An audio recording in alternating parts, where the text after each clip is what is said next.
Alrighty then, let's get right into it, guys.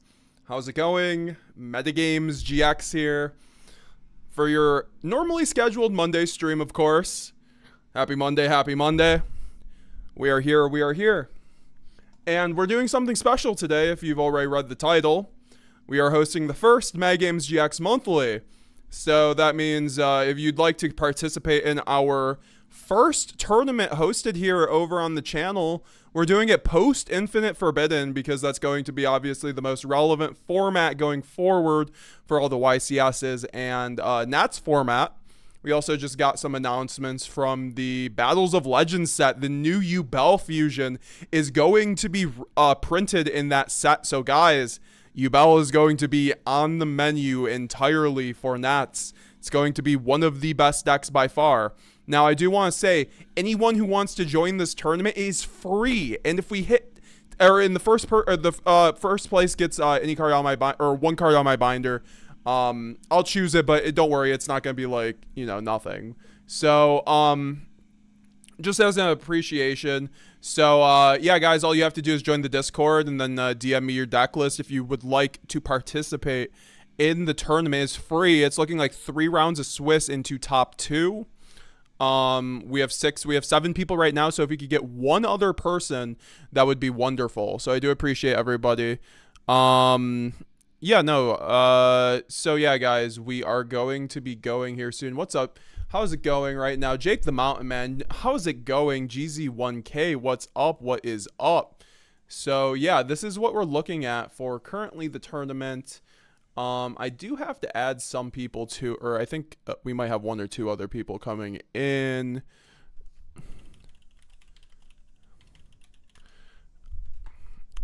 So yeah, no, how's everyone doing though? I'm very happy to be here. Yeah, I wanted to try something out different today because we uploaded a how-to guide on branded today. I don't know if you guys checked that out already. If not, I highly recommend it. I honestly go through a bunch of tips and tricks basically for this, or combos, interactions, or I guess are the better terms for this format that you really should know with branded Despia, in my opinion. So you see, very much do recommend checking out that video at some point if you have not already. I go over how to play through Rivalry, how to play through Skill Drain, two of the most prolific just floodgates of the format, on top of Droplet, because everyone's on Droplet now. If your deck's not on Droplet, I don't know, you have to have a good reason not to be on Droplet, in my opinion. So we also recorded episode 4 of Branded Cast with Galzo that will be uploaded probably tomorrow, if not the next day. So yeah.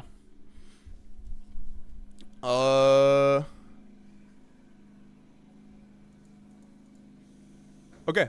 So yeah. No, I think that we are going to get the round started here because it doesn't look like we're having any more people here, but I do want to see how everyone's doing. How's it going, West Virginia's Finest? How's it going, Yugi to Go? Another channel member in the chat.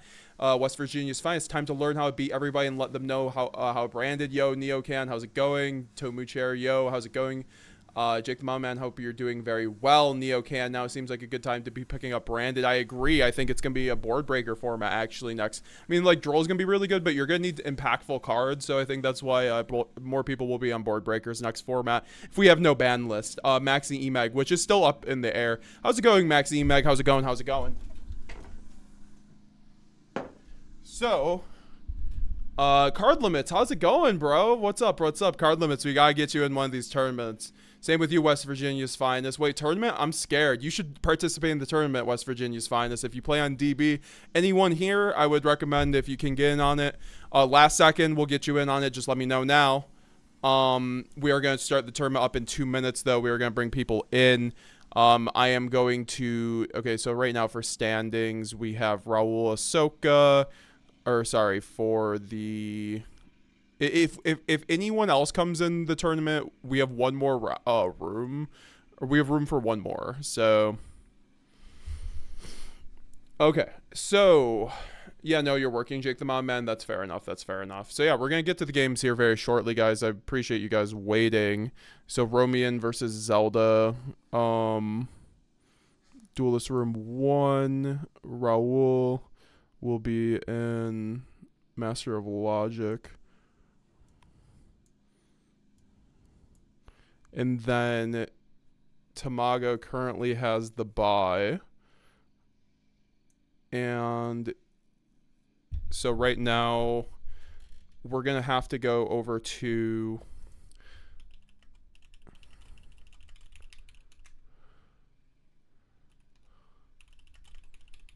All right, so we're going to go over to Dueling Book and check out a game.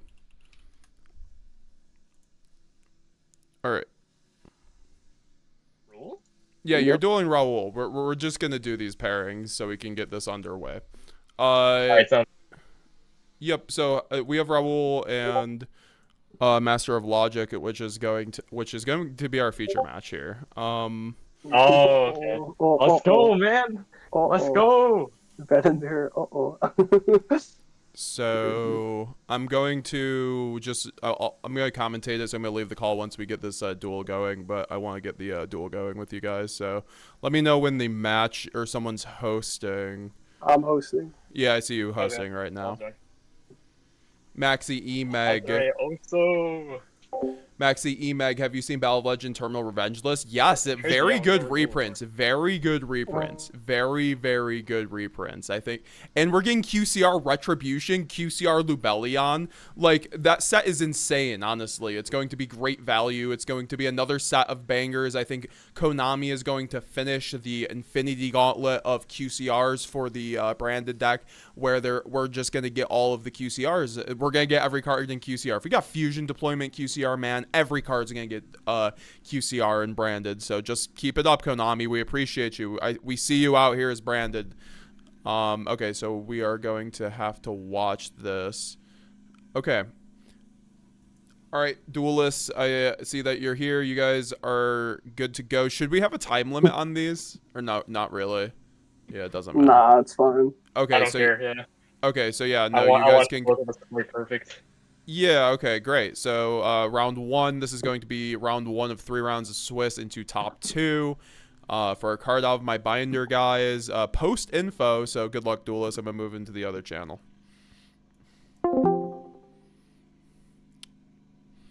All right. So we have Tamago here. Hey, what's up, Tamago? Are you here? Yeah, I'm here. What's up? So you have the buy. Oh, we Uh, do? if you haven't noticed already. Yeah.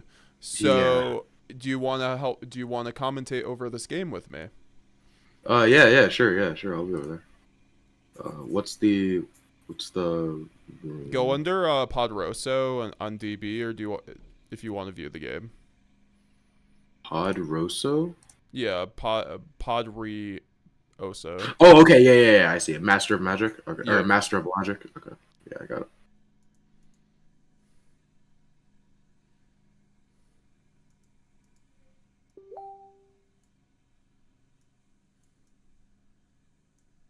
I think that our duelists are just taking a second here to advertise my channel before they start, which is respectable. Although, Oh, you can see chat? Oh, I can't see anything. All I see is 000. And they just but yeah. Nice. So do we know, or well, I don't think that I should know what they're on because I think that'd be a little cheating because I'm playing. But I was going to say it's going to be interesting to see. We have double 60 cards. I don't know what oh yeah, I know Raul is going to be on. I can tell you right now. You can look at Raul's list right there. He is on 60 card branded Despia. And his list, I'm gonna send you his list, Tamago, so you can like get and the other person's list. Actually, you're playing in the tournament, so I can't tell you. Yeah, that's why. Yeah. So. All right, so we see High Spirits in main phase after the Aluber into the Titan-clad pitch the Saranir, which is just like an incredible opening for Branded, honestly. Shout out to Raul Sanders, second place. Dutch Nats, the boy himself, the man with the sauce, and the Bestial Aluber and the Branded Sword. And we see Pot of Desires. We see Desires. That's a late Desires. Holy crap. Maybe he didn't want to. Maybe he didn't want to banish the Alibert, but even then, why would the Bestial Alibert matter all too much? Yeah, no, I think that's basically what happened there. We Opening the branded fusion. Hello, Mr. Nightfall. We have Nightfall joining us on the Discord call. He's gonna help us commentate over these games, hopefully. But so yeah, no, we see the no. I think Bestial Luber is one of those techs that that Raul has really employed to give Branded an edge with his build with a lot of Bestials, because Saranir can dump it, which allows Cartesia to be summonable or a Branded and red target because it's a Albaz in Graveyard. We see the standard Albion line here, though, to go into a Lubellion, sending the we already have Lubellion in Graveyard, so, you know, Lost setup is coming here. Open double branded fusion. Oh, no. Do you think that that'll weaken his follow-up for next turn, assuming a Master of Logic is able to break the board because he has a much lower chance of opening or getting that branded fusion back? Yeah, no, I think I mean, just without being stopped here, I think Branded is able to get way ahead. It doesn't, even if he opened double brick, the fact is he has Lost on board with Titanclad and Albion already in Graveyard with a Mirror Jade and Mercurier in hand. That's already like 6 to 8 interruptions with Gimmick Puppet being dumped right now. So, and he's gonna get a kit here, which just gets him like another interruption that he doesn't already need, like a Retribution. So I think that Master of Logic will definitely need some kind of, at least I'd say, a super polymerization to be able to break this board, or because we have the Gimmick Puppet online and we have Branded Lost and all of these interruptions on board. I don't see a way for just 6 cards in hand to break through this without some extremely powerful board breaker like super polymerization. I mean, there's things like Droplet and Bestial, so Droplet and is Called By. But Nightfall, how's it going? I think Nightfall's here. Hopefully, I don't know if your mic's working. Yo, what's good? What's good? I'm gonna turn up your mic. Welcome, welcome. Glad to have you here, at least since I know you have German Nats to prepare for, so you can't participate for the whole tournament. I need to go tomorrow, so it's fine. Let's watch some interactive gameplay, you know? Yeah, Master of Logic here. I can pull up his deck list on the side. He's definitely running he's not running another 60 card branded list, so this is going to So be. is it just like the mirror match of the same list, or? There is the Super Poly. Super Poly comes out. What will we see the discard be? Well, What I mean, is his- yeah, no, that's the difference between their list. He is on the Super Poly, which Podroso is not in the main deck, at least. Oh, if he plays for Skinny, that Super Poly goes crazy. Like, Yeah. here he hears everything. He does not play Proskenion, unfortunately. Oh, wait, no. He... This If he card plays is the Skinny, like, this is Albaz. That is a statement because normal summon Albaz would kind of go hard after the Super Poly. So that tells us that this hand is worth, like, the 4 cards in hand are worth more than just a simple normal summon Albaz and, like... Oh, okay, then... I mean, that's still pretty good right there. Stapelia fine, gives but- him... I don't think it dodges the gimmick puppet then. You don't think it... Yeah, that's not enough still. He needs, like, a Called By still, or maybe... Yeah. Or a Bistio, which right now he doesn't even have Mercurial Life, so if he has a Bistio, that's pretty good. Yeah, the Quem is being triggered here, so he's gonna have to, like, do something here. Yeah, he needs to go like Stapelia and then chain like a Bistio or Called by the Grave. Then I think like this would be like game changer. There comes the Dragostapelia on the Clown. Yeah, he can like chain branded in red now. That's like the problem. If he doesn't have like a Bistio, this is game over. Yep, there's the branded in red. Does he have the Bistio here? Or Target there was... Let's see, I can't It check was the log. Albaz. It Okay. was Albaz. Okay, There's the he has... Bistio! Oh, but he has okay. the Retribution, so yeah, I mean... He has to have a second Bestial. Or not even, right? Because he can't even respond because of Well, he Retribution, can- so yeah. It's just done. Yep.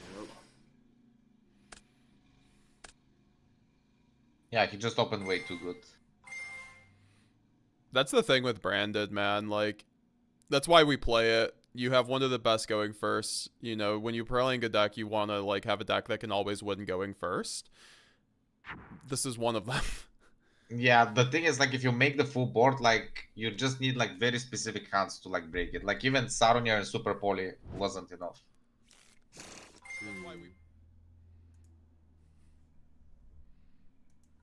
So yeah, we see the Brand Fusion gets searched off there. I mean, the puppet's being going to attack position. I mean, it's game 1, so there's nothing to worry about in terms of evenly matched. So that's pretty smart in order to expedite the OTK next turn.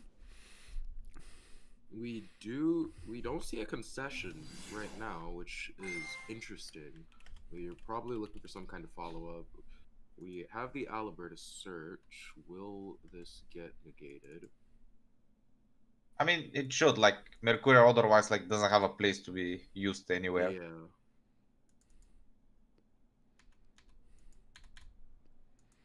Yeah, we see the Aluber come out. I mean, if he has Banishment in his main deck, which I can check right now, he does not, unfortunately. So, like, a search of Banishment might go pretty hard here. Because he doesn't have a Branded Red to pop the Banishment here.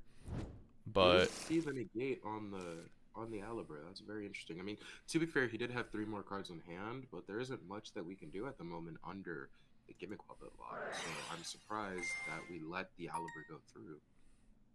I mean, Brandon High Spirits will at least, like, put him in the game a little bit, because, like, Raul, he has a good board, but he doesn't, like, I mean, he does have a Mirror Jade banish still, so, I mean, that does get him at least Bestial Luber on summon, which can be an interruption in the mirror match because they both run dragons and it has a non-summon effect to, you know, do something with dragons. So that's something to consider with the Rinbrum send off of Mirror Jade here.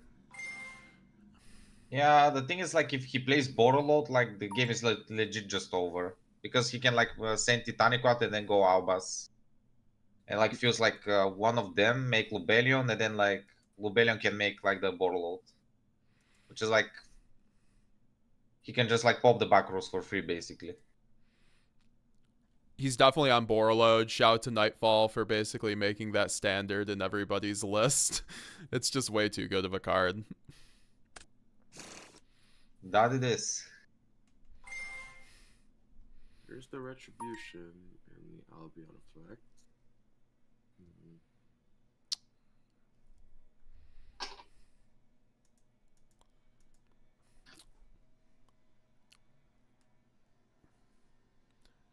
I mean, he does have Ret in Graveyard, so we can check Graveyard right now. He does have an Albaz, so there's definitely actually a lot he can... There's going to be a bit of interaction. Like, he did open quite well, but he did have to waste some resources with the interruptions. Absolutely.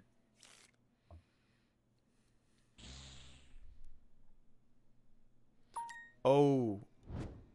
Yeah, no. Okay. I gotta get, okay. Tamago, you have Wiz. You're playing against Wiz. I'm adding you right now. Oh, okay. I didn't add it. My bad.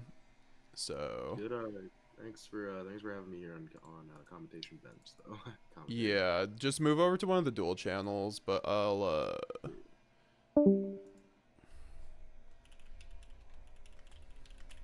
Okay, so now it's the two of us, the OGs. hell yeah. The two branded kings in the chat. Shout out to the branded kings group chat, and always seeing Yep. Also, I think like the Master of Logic could have done like something good here. Like he could have crushed everything, because in end phase Albas cannot fuse away anything. Like I think the only way he wins this is by clearing his own field by crashing it to like Mirror Jade or Albion. So that way he can have like a banishment if he plays that and brand it in red, and he can puppet lock on Raul's turn. So I think like that's the only thing he could have done different. Is just, yeah, he shouldn't have like that Luber on board, because now, well, he sent Albion. Okay, if he sent Titaniclat and then summon Albas, it could have been like more difficult. But yeah. Yeah, no, I totally see what you mean. Oh, that actually messed up the seeds. We can just do that.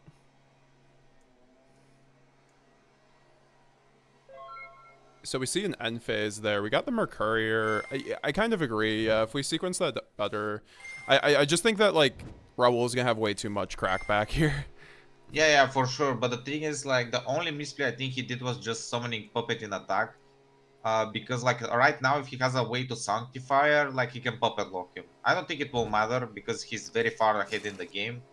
It's just that you shouldn't, like, put Puppet in your graveyard. Like, it doesn't even matter.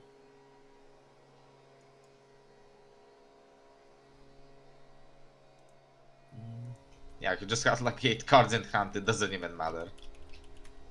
Like, he just has way too much. Hello, hello. Yo, what's good? What's good?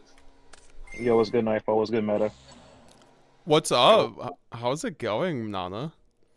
Pretty good, pretty good. Yeah, I just saw you were streaming. I just wanted to say hi for a bit before I get back to work. Oh, what's up? This is, by the way, this is the destroyer of the case tournaments. So shout out to him. Oh, sorry, what? I didn't hear that. Oh, I said you were the destroyer of the case tournaments. Dude, I went undefeated in the Swiss, and then I lost the first round top 8. I was like, of course. Oh, okay, that's. It was against my own teammate, and I set up Puppet Lock, but he had specifically called by, and I was like, okay, there's nothing I could have done about that. Yeah, that's just skill issue. We call it skill issue. Yeah, like everything else, like if I only lost like variance, I'm okay with that. Everything else, or all my matches were like I made sure that I played well. For sure. Wait, which list did you play? Like, I'm actually intrigued. Just the same list. Nothing really changed. I was really debating on playing the brightest blazing branded king, but then I'm like, yeah, it's like I don't know how often I'll set this up anyway, so I wasn't sure. Yeah, sounds good. We're gonna Yeah, have if to you get wanna you look in. over the- Oh, sorry, Go ahead. Nana. We're gonna have to get you in one Yeah. of these tournaments one of these days, bro, because I just wanted to see you mirror match Nightfall on here. I got to see it. Yeah. Like it's just like today I had to work late. If I got off early, I would so be down. Yeah, I literally have to, like, I don't know, I tested all day for that, so it will have to be after that. Yeah. All right. Yeah, I just came to say hi. Oh, nice. Okay, so you're in the chat, I guess. In the super Alright, man. secret chat. Thanks for coming through, Nana. Yeah, You're thanks welcome. You're welcome.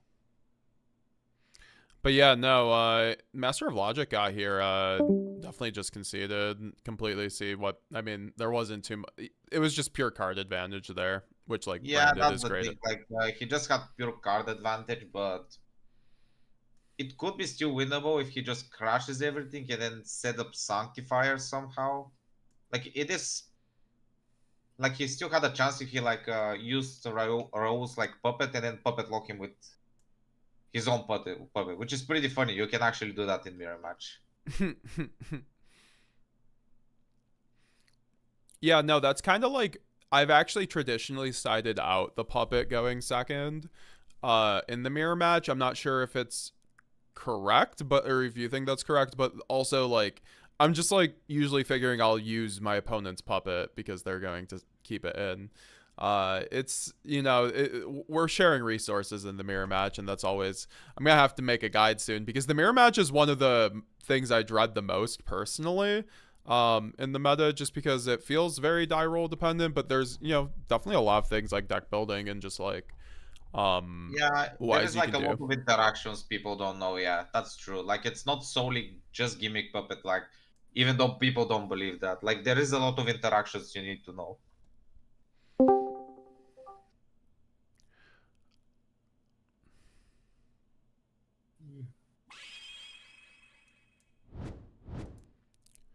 So we're gonna see Master of Logic take first. We're just gonna probably see a clean gimmick puppet. I think the question is if Raul is going to see his side deck cards here, because right now I see there's like 4 Bestials in the side, which really does, I think if he ends up seeing those, you know, definitely we could have a game on our hands. I mean, we see Droplet, Yeah. but like Droplet's been kind of a non-factor for me. I feel like a lot of these mirrors lately.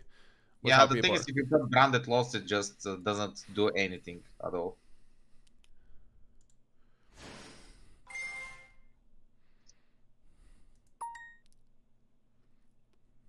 see the Grand Guignol come down using the Mercurier and the Cartesia. I feel like that signal's kind of a weaker hand to me, but Yeah. maybe, yeah, I don't know. Because if It he goes to just feels like Albion, very weak to start with that, unless, yeah, we'll see. But that feels like a very weak hand. You never want to start with like Cartesia effect, unless your hand is like very weak. yeah, that's all that I've had that happen like twice. I had that happen to me twice at locals yesterday. I went X1, but like you know, I was getting these hands where I had to start Cartesia and I had no follow up. So I mean, I think they do run a lot of Bestials, which helps. I think he wanted to see a Bestial and stuff. That Mercurier, obviously, I think like a Saronir plus Cartesia is essentially full combo. So that's, you know, one of those cards you wanna. Yeah. I don't know. They do max out on. This is post Infinite Forbidden, Jake the Mountain Man. Raul playing for me, I believe. Angra, mind you, congrats on your top 32 at Italian Nats, brother. Back home after bringing Brian Betts deck to Italian Nationals. Let's go, let's go.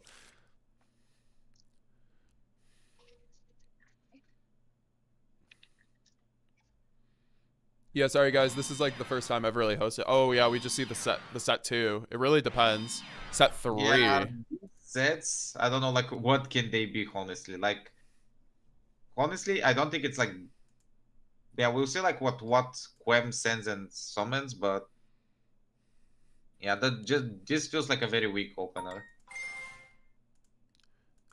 If he summons Quem and sends Branded Fusion, I think we'll know pretty soon what his set card is. But his list only runs one Fusion duplication. I think he does side the other two, so I think there's a high likelihood of him just having it. Yeah, for sure. And the other sets could be like super poly. Good point too. Mm.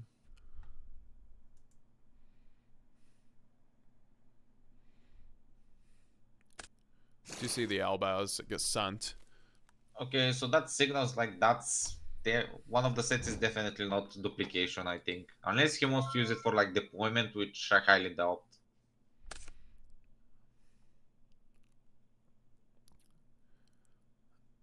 Yeah, the Albaz tells me there isn't a duplication, but like we'll see what happens here because he could always get to like Grand Guignol, the second Grand Guignol to send a Branded Fusion off a Saranir or whatever. We'll see.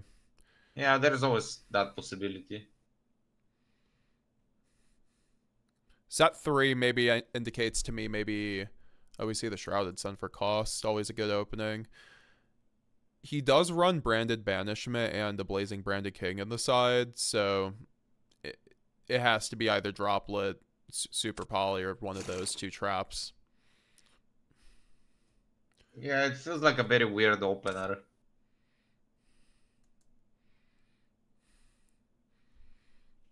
Neither deck lists have ad lib in the main deck. I feel like you might be happy to hear that. Okay, I'm definitely happy to hear that. We are definitely in the no adlib gang, by the way. I feel like We people have to need pop to it lock until know. it's legal. We have to pop it lock until it's legal. Ad lib just distracts. Yeah, adlib just distracts. Okay, so he starts with deployment. Yeah.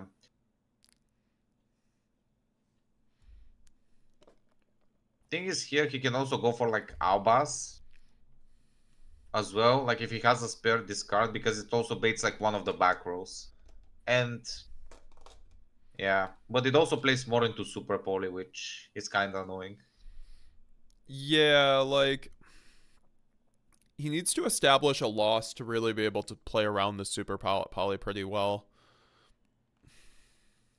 And that Yeah, back that's row. the thing though. Like in the mirror match, if you don't play like the etching package, it's kind of annoying to deal with back rows because like the only cards that do are like Chimera and Borreload Furious. Yeah, he goes for Albas. Okay, he has like the spare deployment to discard, so that means his hand must be like really good to do that, or this is like his only play. Like that, those are the only two possibilities. Okay. Oh, it goes off. That's crazy. Yeah, that's crazy under 3 back rows. So like there should be like at least one buff here. Like I'm curious what's gonna happen here, honestly. Because like he can trigger Queb and he might just like change Super Poly. I don't know. But like that yeah, also yeah, that also works. Yep. And Yeah, the he Grand can also Guignol. trigger Green Gwig. I don't think he can trigger Green Guigno, but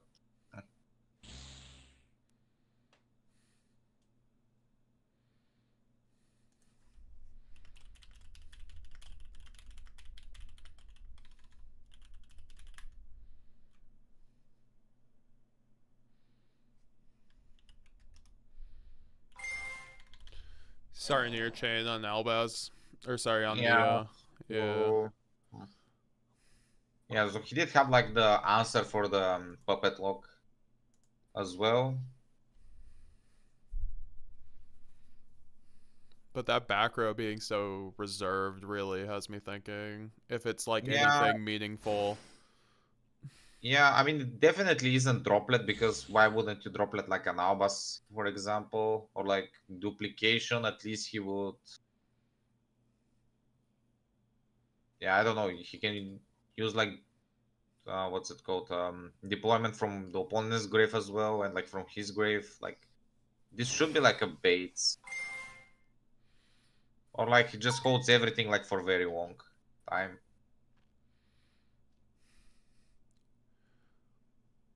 If this is post Infinite Forbidden, I'm stuck at work instead of testing my puppet build. I'm going to be super salty. This is post Infinite Forbidden. I'm lucky we have like the GOAT himself, Nightfall, like to commentate over the mirror match, or this would be a very boring feature match. Yep. We need to make like. Yep.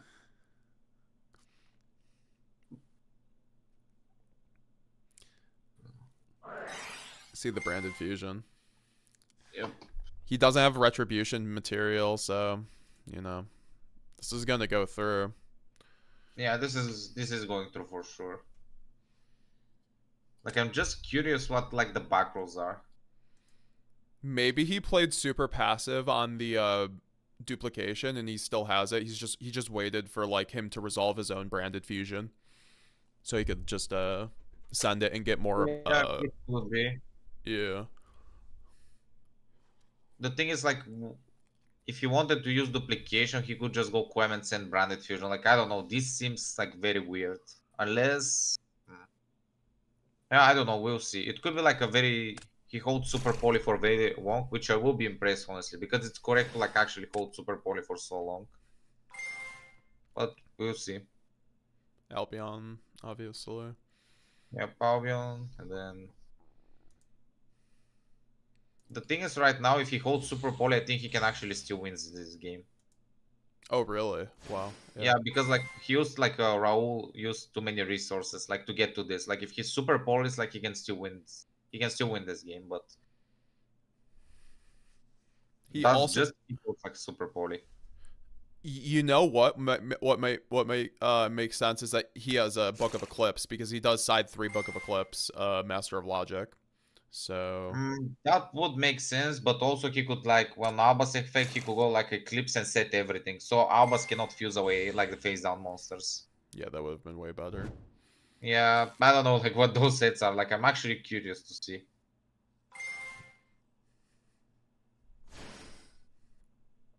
See the cart come down.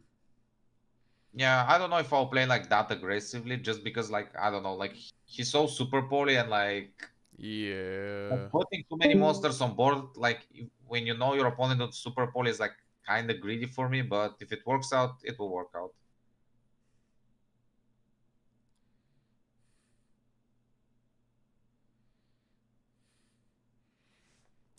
We see them viewing the Banished, all that fun DB stuff. Jake the Mountain Man, I hate my job, 10 hours into my shift as we speak. That's crazy, bro. At least you're making the money, but I appreciate you spending a little of your time on the stream.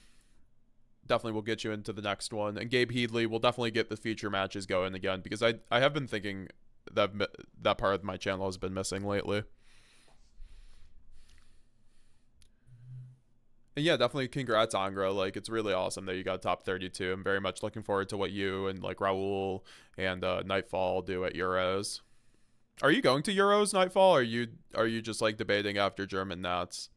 Yeah, I need to get an invite after German Nuts. That's the thing. Like for me to go, I need like an invite. Like I didn't play any tournament, so I need to like somehow get an invite. Well, get an invite. That's like the easy part. So yeah, like if I get an invite, I'll probably go.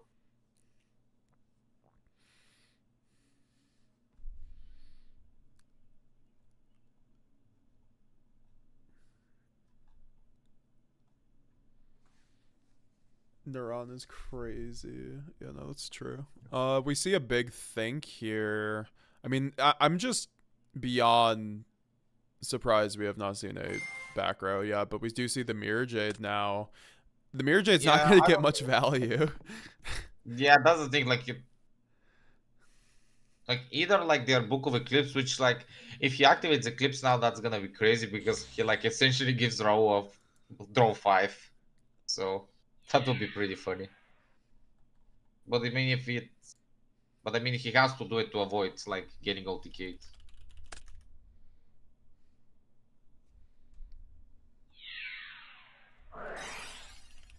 Okay, so this banishment. I mean, that's pretty weird how you play to play around banish. Okay, I kind of get that play because that actually plays around Bistio, but like he wasted so much resources to get to that point.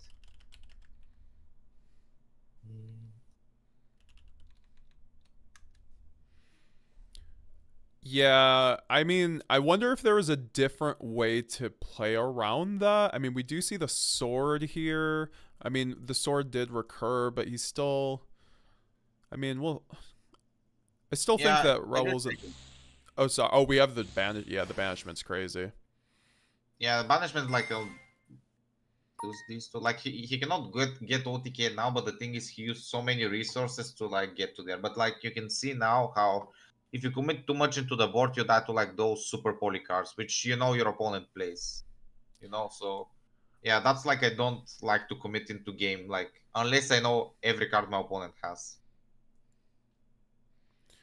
Yeah, I think the summon of Cartesia was incorrect because that gave him an option for like super poly or banishment to make the Guignol, which I'm not sure was the best play, but like because he could have just made Stapelia, but like it makes him not have to trigger the Mirror Jade, you know.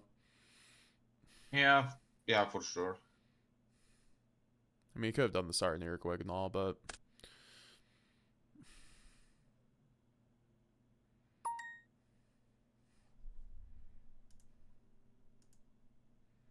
both of them have Branded Sword, and Master of Logic still has it in his graveyard, so I think it's.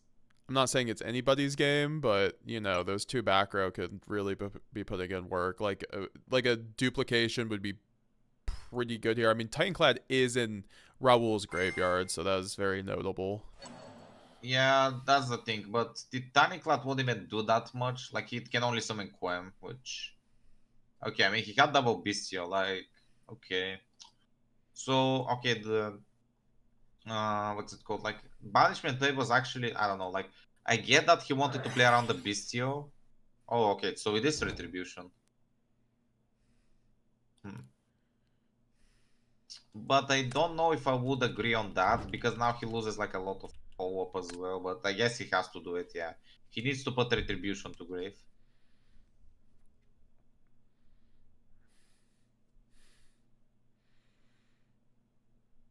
Two cards, no, three cards with the Guignol, so it's not a horrible situation. But it's like Guignol's use in the mirror is really limited, especially like since it really can only get Quem. Querdis isn't doing a whole lot in the mirror.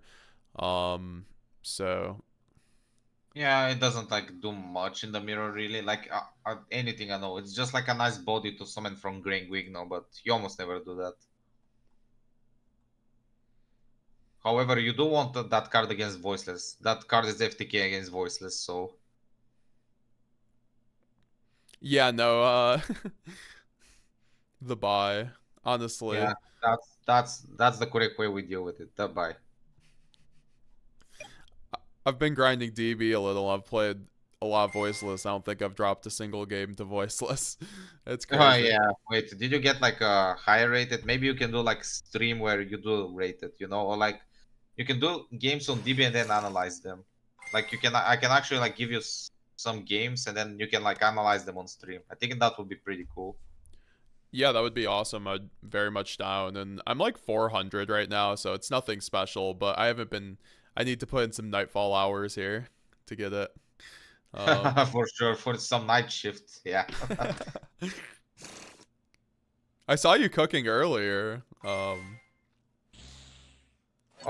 yeah. What was I cooking? I literally switched like 3 lists today. So do tell me which one. Well, Raul brought it up for a second. I forgot what it was. I forgot what you were going against, but it looked like you were winning. So. Oh, okay. We do see the retribution here. Grabbing back, and we do get the red. Red's gonna get the Albaz. I don't know. I think it's kind of Raul's game here. Like that last back row. I mean, if it's a super poly, maybe.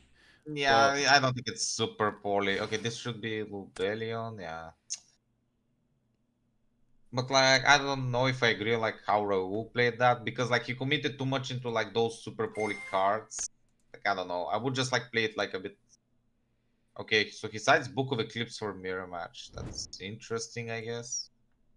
I mean, sometimes it stops puppet lock. Like it sometimes stops puppet if you send it on opponent's turn, or if you wanna send it on opponent's turn, because what you can do is just Book of Eclipse and standby phase, and that like in terms of Quem, in terms of like a Mirror Jade and Cartesia as well. So I can understand that. The thing is like Raul only has like one Mirror Jade right now, so like the game is still for taking. The mirror match is crazy when Puppet's not really a factor, man. Alright, we see a draw for turn. Thinking in draw phase.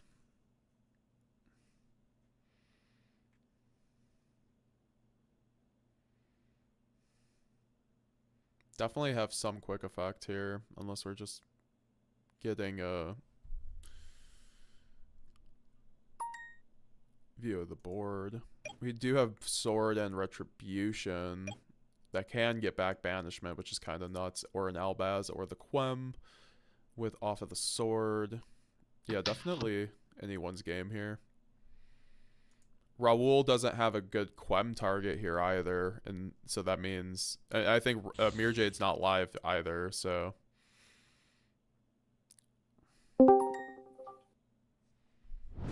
you do see the banishment come up. This banishment could be pretty backbreaking with Stapelia not being a factor yet. That Master Logic has exhausted.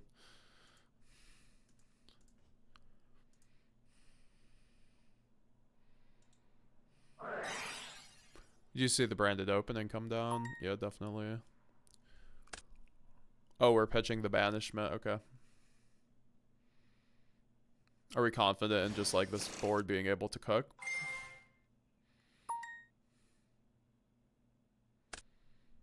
Zanaki, Branded Mirror need a big skill, to be honest. Yeah, no, for sure. I think that like they're both. It's a very technical deck.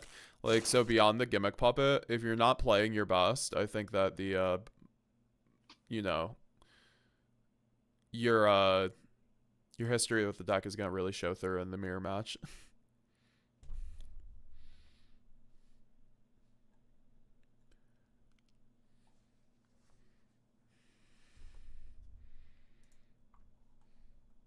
See Zelda Duelist beat Romian 2-1.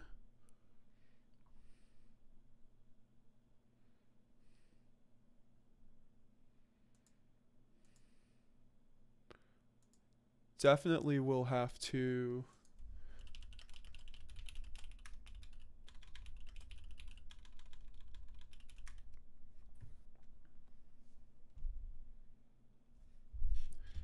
we're now waiting to see what Master of Logic is gonna do here, because Branded Fusion definitely is quite live here. We don't have any Albions or Albazes in the or Albions or Lubellions in the graveyard, so resources really. Sorry, Yeah, the Nuffle? thing is like Raul only has like one Mirror Jade to interrupt. Like that's the thing. Like I don't think like he'll like wins this game. It's like gonna be very hard from now. Like he wasted a lot of resources to play into the banishment. Like he just went for game, which is like incorrect to do. See the Renbrum come down. Very good card in the mirror. Yeah, for sure.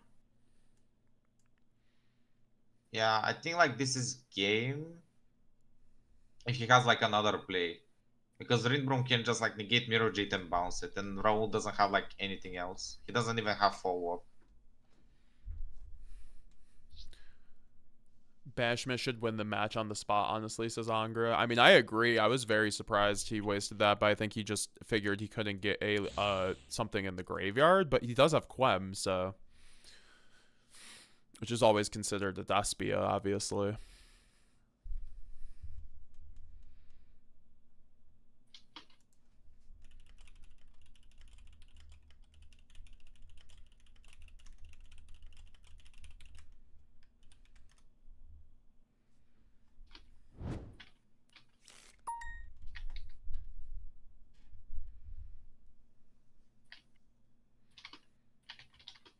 The chickens in the chat are wild, but you know, I think that's just DB lingo here.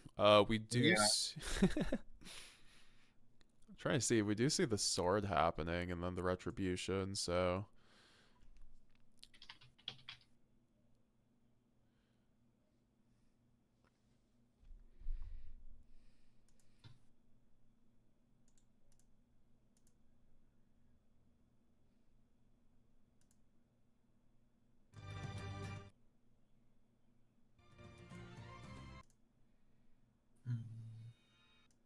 Yeah, I think like this game is just over. Like if Master of Logic has like any play, he wins like right here.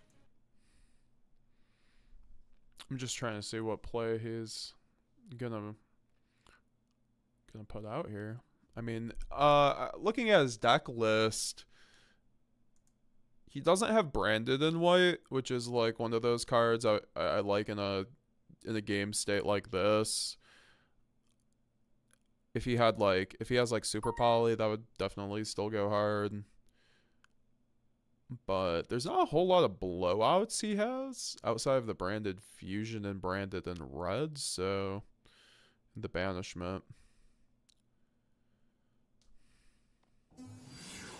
Oh, well.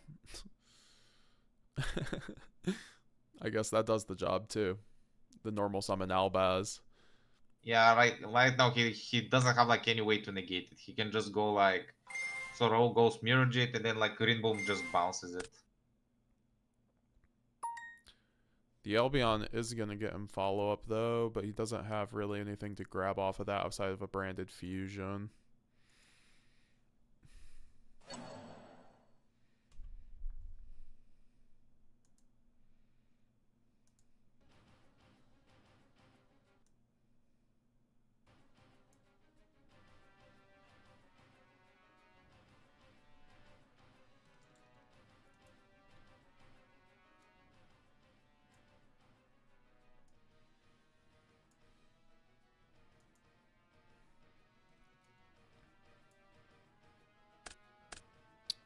Oh, we see the Albaz use the Quem.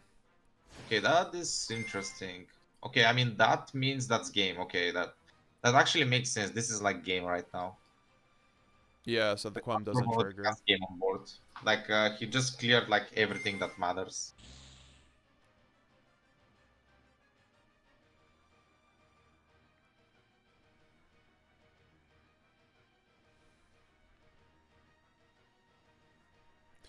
Albion here could definitely make another Mirror Jade. It could make Sanctifier, but Sanctifier, there's not really a lot of great targets in either graveyard.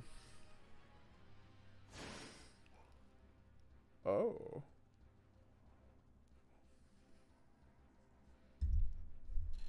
Yeah, I guess we're getting the Grand Guignol.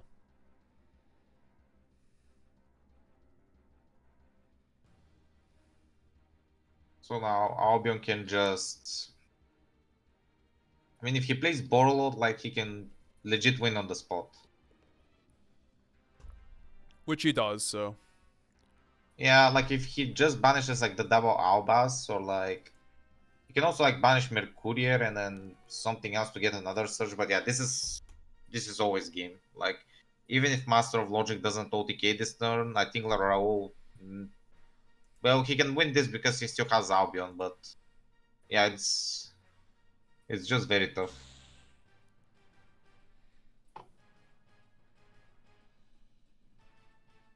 We're seeing the Querdus come down, which we mentioned before isn't pretty strong. Zanaki, what do you think of Quem summoning Despia Lulu in the mirror since it can negate Albion and Lubellion on the summon? Yeah, I think Lulu is way better in the mirror match than Queritus. I actually just mentioned in my latest video why I think Lulu is actually, in a vacuum, a better card than Queritus right now, but like, I still think Queritus has so much value across the spectrum where it's definitely a card that you still want to run no matter what, in my opinion. But like in matchups like Tenpai or the mirror match, Lulu really shines.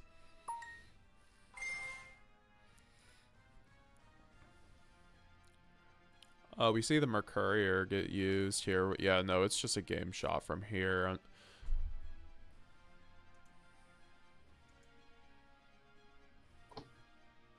Kind of surprised we haven't gone game 3 here, but Yeah, I don't know like what takes him so long. It's like very easy game on board, but yeah, it's chill.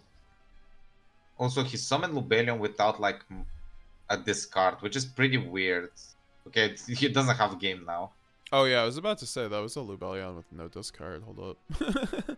Yeah, why did that happen? Like, I think like it can be Borlot. Okay, he can just like.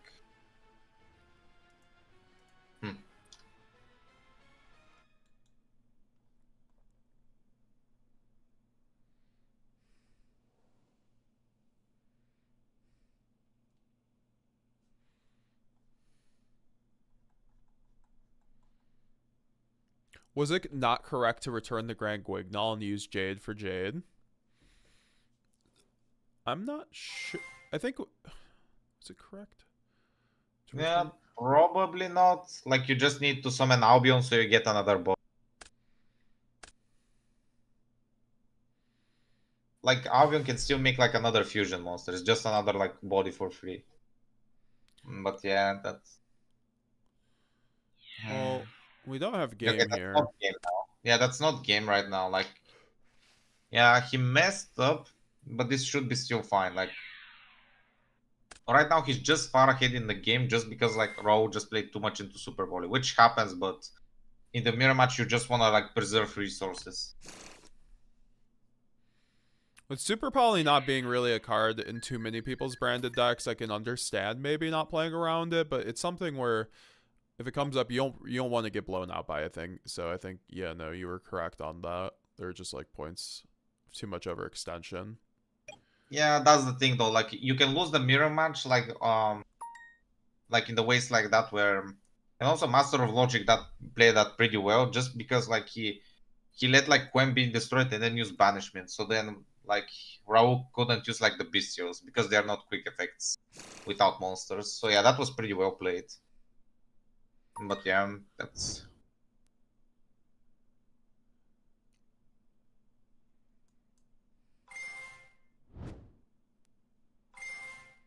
yeah, let's see now he goes Albion.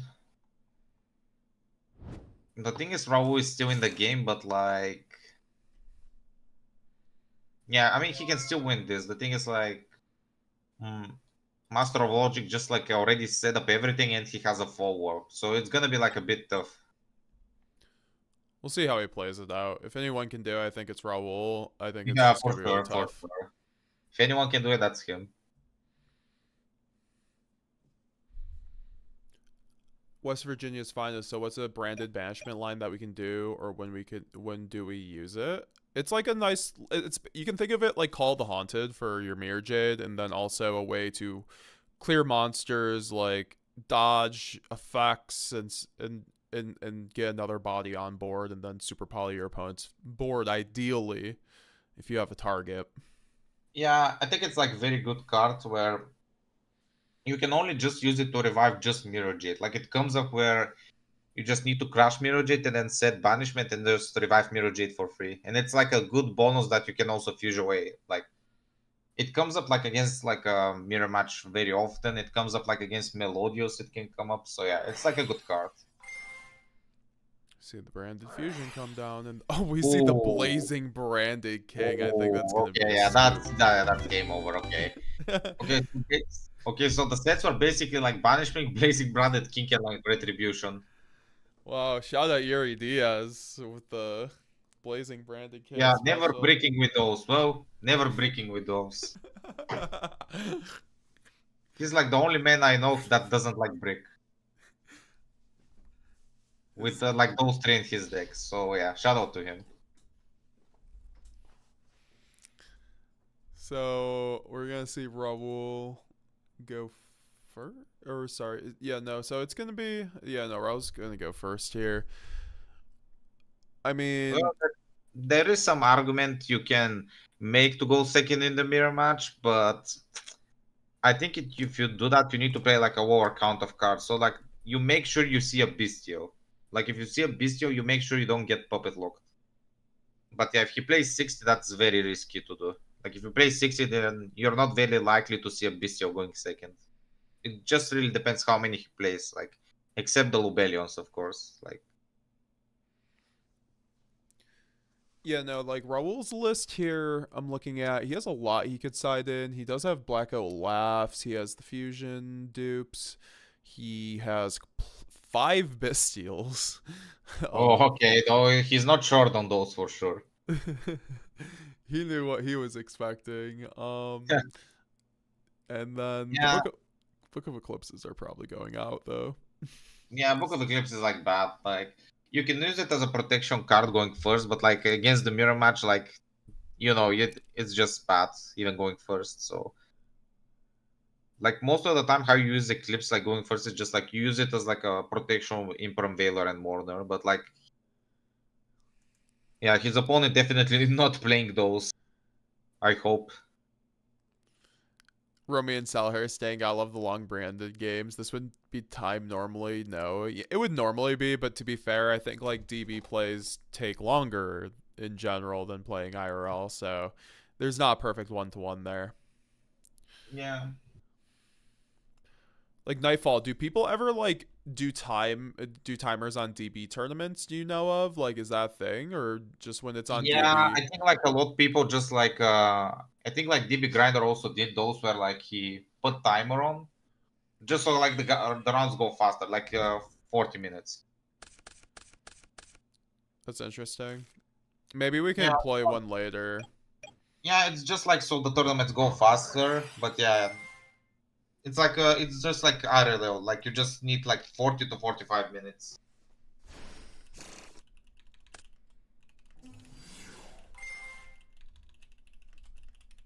Roman, we'll do 45-minute rounds after this one.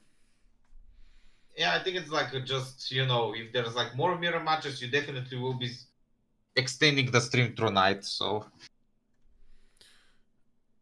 Yeah, I want to like make everybody be here until 1 o'clock. So yeah, like it's just better. So it's just like are the other matches done? Like, so Zelda won his game 2-1. Zelda's playing some crazy list. I'm just gonna say that right now. okay. And Yeah. it has it has the new Exodia fusion in it. That's all I'm gonna say. And Prophecy Wiz versus Tamago is still going because they were late, and Krola or Hisoka versus Egan is still going to my knowledge. I'm going to go join, or no, I'm not gonna. I'll just, because this game's gonna go. I feel like this will be a pretty easy. I don't know if this is gonna get into another grind fest. We'll see. I mean, opening up the high spirits though, that puts you so ahead in the mirror match, in my opinion. Just basically going full combo and then having the Bestial Luber on top of that. Bestial Luber, once again, just being one of those really cool tech cards that people haven't really consider or didn't really consider, and always just shows that you could find really weird cards to run and still have them be pretty great. Like, the fact you can dump off a Saronir is pretty cool. I'm not sure. I'm not running it in my current build, but it's certainly very cool in a build with a bunch of high spirits. Yeah, for sure. Oh, See the Shrouded Dragon. I think he accidentally pitched a Saronir there.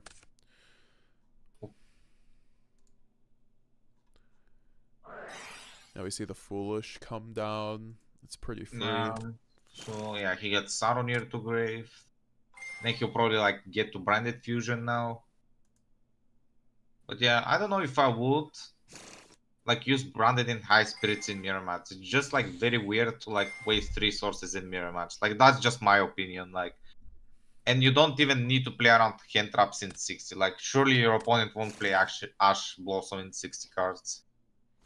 Like against any other deck, I would understand playing around like Ash Blossom, but for this one, it's still fine. I just like prefer like to have everything in the extra deck.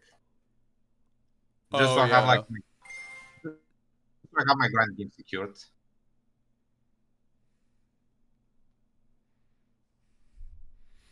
Very good points by Nightfall.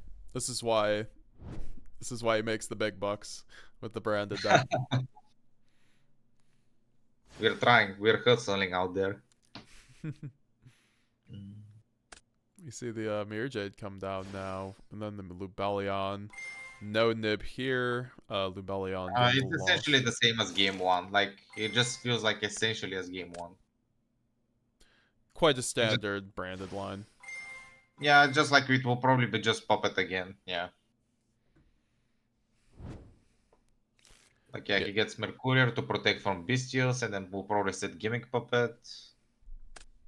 Yep. Yeah, I mean if his opponent doesn't have like answers in his hand, it's just game over.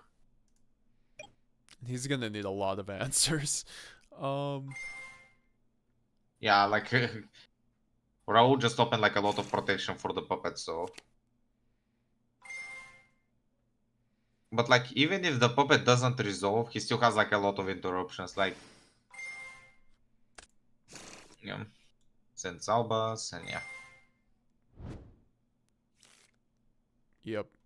This is looking pretty good for Raul. Having 2 back row set on top of your standard just gimmick puppet lock on top of Mirror Jade with Mercurier and Quem is pretty strong. That's basically what you could hope for with a full graveyard, which he has. He has the puppet already, which is actually insane because that puts him so much ahead. He can just go brand red here. Are we gonna see the Bestial? Are we gonna see the double Bestial? Probably not in 60 cards, which is always my issue with 60 cards. Yeah, the thing is, it's good against like the Snake Eyes because you don't need to see like anything specific. But against like those matchups where they like summon floodgates monsters, like for example, one is also Labyrinth that I think 60 card has bad matchup against. Like you just won't see like the super polar, like those specific answers you normally play for at the right time. Like it's just those type of matchups. I think like are the problem for 60 cards.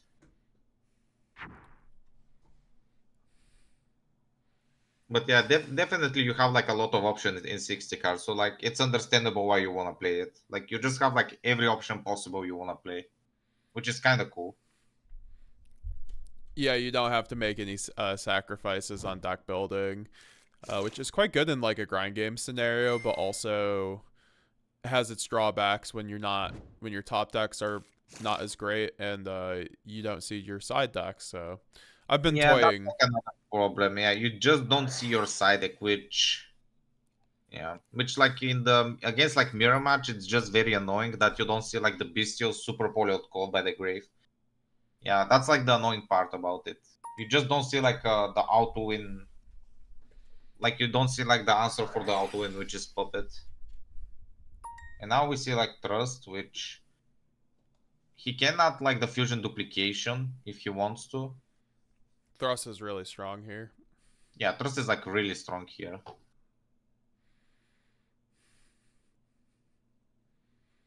Question is, I mean, he has 5 cards in hand. Yeah, we see the duplication. Fair enough.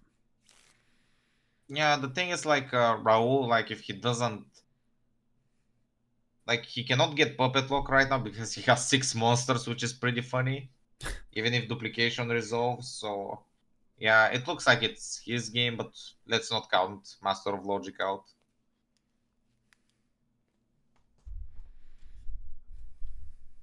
Can still go Cartesia here too.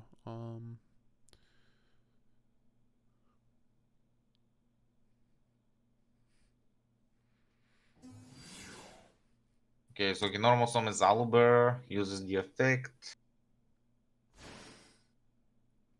It's gonna probably get a banishment if I had to guess, but really just depends on the hand.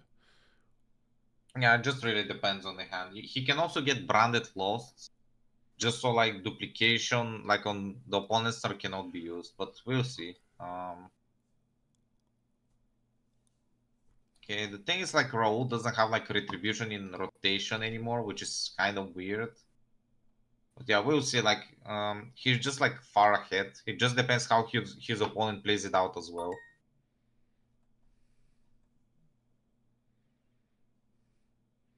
Zanaki, can you make most mathematically correct branded list? I'll talk. You never do. You cannot. You cannot. Just Okay. play like whatever you like. You heard it from the man himself. And like, yeah, that's just kind of what I've come to see. I think, The thing is like there's nothing. Okay, I get like the point where I think like my point is like I don't want I the only thing like about mathematically is just I don't want to play 60 because I want to see my side deck, and then I don't want to play 40 because I don't have like that many options. So like it just really depends what your taste for the deck is like. Like branded doesn't have like anything set as card number. It just really depends how you feel like it. See the Cartesia get used. Yeah, no, I completely agree. That's why I've actually been using I've been testing like a 40 to 43 card build just because I've been trying to see the value of seeing my side deck games 2 and 3. Yeah, that's like the good thing about it. Like you also see your power spells more, which is kind of good. Like it's kind of good when you play against Snake Eye. Also, you see also your side deck like you mentioned. So yeah, it's pretty good. Yeah, 43-ish, I think it's like the minimum I think you can play. I don't think like 40 card branded. I don't think you can fit anything really, but I could be wrong as well on it. But yeah, I just like when I played like I tried to build like 40 card branded, like the minimum I could do was like 43. So yeah, that's the thing. Yeah, I always want to run like 3 Cartesia, like 2 Quem, like that always like tends to push the bounds. And I see why Clifton Land did so well with his 42 card list at the beginning of the format. So definitely shows that Branded, with Yuri Diaz getting top 16 with a 60 card list, Raul doing so well, and Eric Topol doing so well too. At Raleigh, these things can really. And then we have Yeah, Nightfall out here with a 50. I mean, are you still like on 50-ish card list? I haven't seen. yeah, more or less it's like 50 cards, yes. Yeah, I will be like on 50 cards for sure. Yeah. Like I think I just like the 50 models. I tried like 43, I tried like 60, and I like just 50 models. Like I just had more success with it, but I think like the biggest problem with branded is just I don't think like the build matters as most as like the gameplay for this deck. Like for you just need to play like a branded flawlessly, like just for like 11 to 12 rounds and then potentially top cut. So that's why I think like the deck is not seeing that many top cuts. You just need to play perfectly. And like against Snake Eye, you also need to break their boards also and play around hand traps. So yeah, like I think you just need to like have a very good gameplay over the deck to do very well.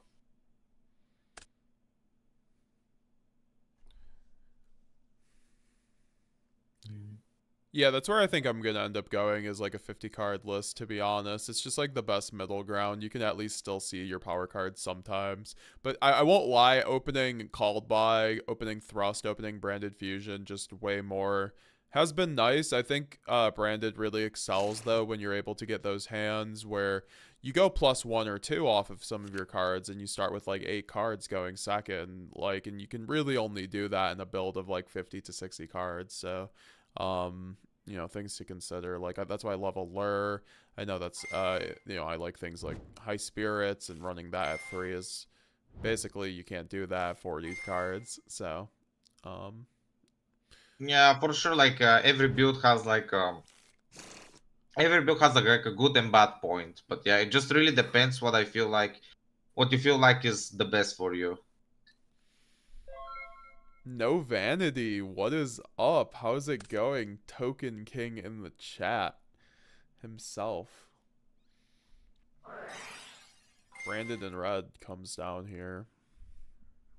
The 3 back row, I would say Master of Logic actually has a lot here, but But yeah, considering I think Raul just like makes Guardian Chimera and then he just wins the game. Like if he makes Guardian Chimera to pop 2 cards, like it's very over. easy to clear everything under Branded Loss. Like Branded Loss is just like the goat card in the mirror match after Puppet. Like your opponent just cannot interact. 100%. That's why I was noticing, like playing remote duels, that it was the most impactful card in the mirror match by far. Outside, I guess, Okay, Puppet. we'll see the Druid Swarm and then Raul chains Mercurier. So yeah, let's see if he has like a Cold Buy or like other Bestial, for example. He really needs that right now. Yeah, he really needs that right now, but yeah, looks like it's gonna be Raul's game. Like Raul just like did the full puppet combo twice, which is like very tough to deal with. Like you can sometimes deal with the puppet, but the follow-up is just too immense. Like that's the problem in the mirror match. You can deal with the puppet, but sometimes the follow-up is just too immense. You cannot do anything about it anyway. Like the card advantage is just too much to deal. Yeah, 6 cards in hand. More to come. It's just a bit too much here. But we'll see. I mean, I don't know. Branded Loss is just one of those just really punishing cards in the mirror, man. If you do not establish it before your opponent. See, get those 2 go. It's basically, yeah, hitting the Okay, dupe he hits like plus. duplication and red. Okay, that's like probably the best two he can hit. Unless like the Waslet is super poorly, which even that can be easily clear with Borload. So yeah, like I think Raul always wins this one. Like you can easily go branded fusion for Lubellion and then Borload. So yeah, that's game over. Like having branded loss and then like guarding Chimera under it is just like so unfair. Like you basically cannot interact with this card. So yeah.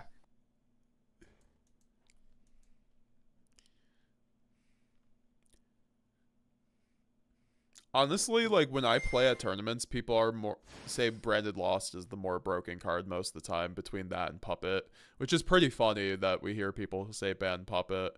But like some people are like, oh, ban Lost. I'm like, I understand, but that would just be funny.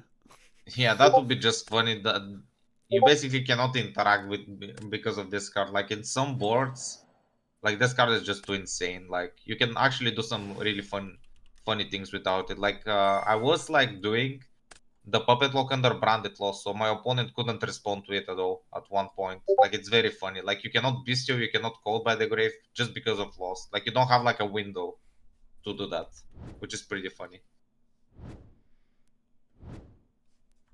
Okay, so Raul like makes Saubal and Natus right now. He shuffles a lot of dragons. Like That's crazy. This is nuts. yeah, he can like shuffle back his everything. Yeah, make Natus. Now he can attack like 9 monsters, which it's kind of hard to get out right now, but we'll see. Yeah, we'll see. Oh, that's nuts, man. With the sword and grave, man. Yeah, the Sword Engrave, get back the Cortesia. I'm not sure why he didn't make Borlo to pop the last set, but maybe he has probably so not. much gas, he doesn't care, even if it's a super poly. Yeah, I didn't even see what Albion said. Was it like branded in red? I'm pretty sure it was. Could be wrong. I believe it was. See the Magnamut.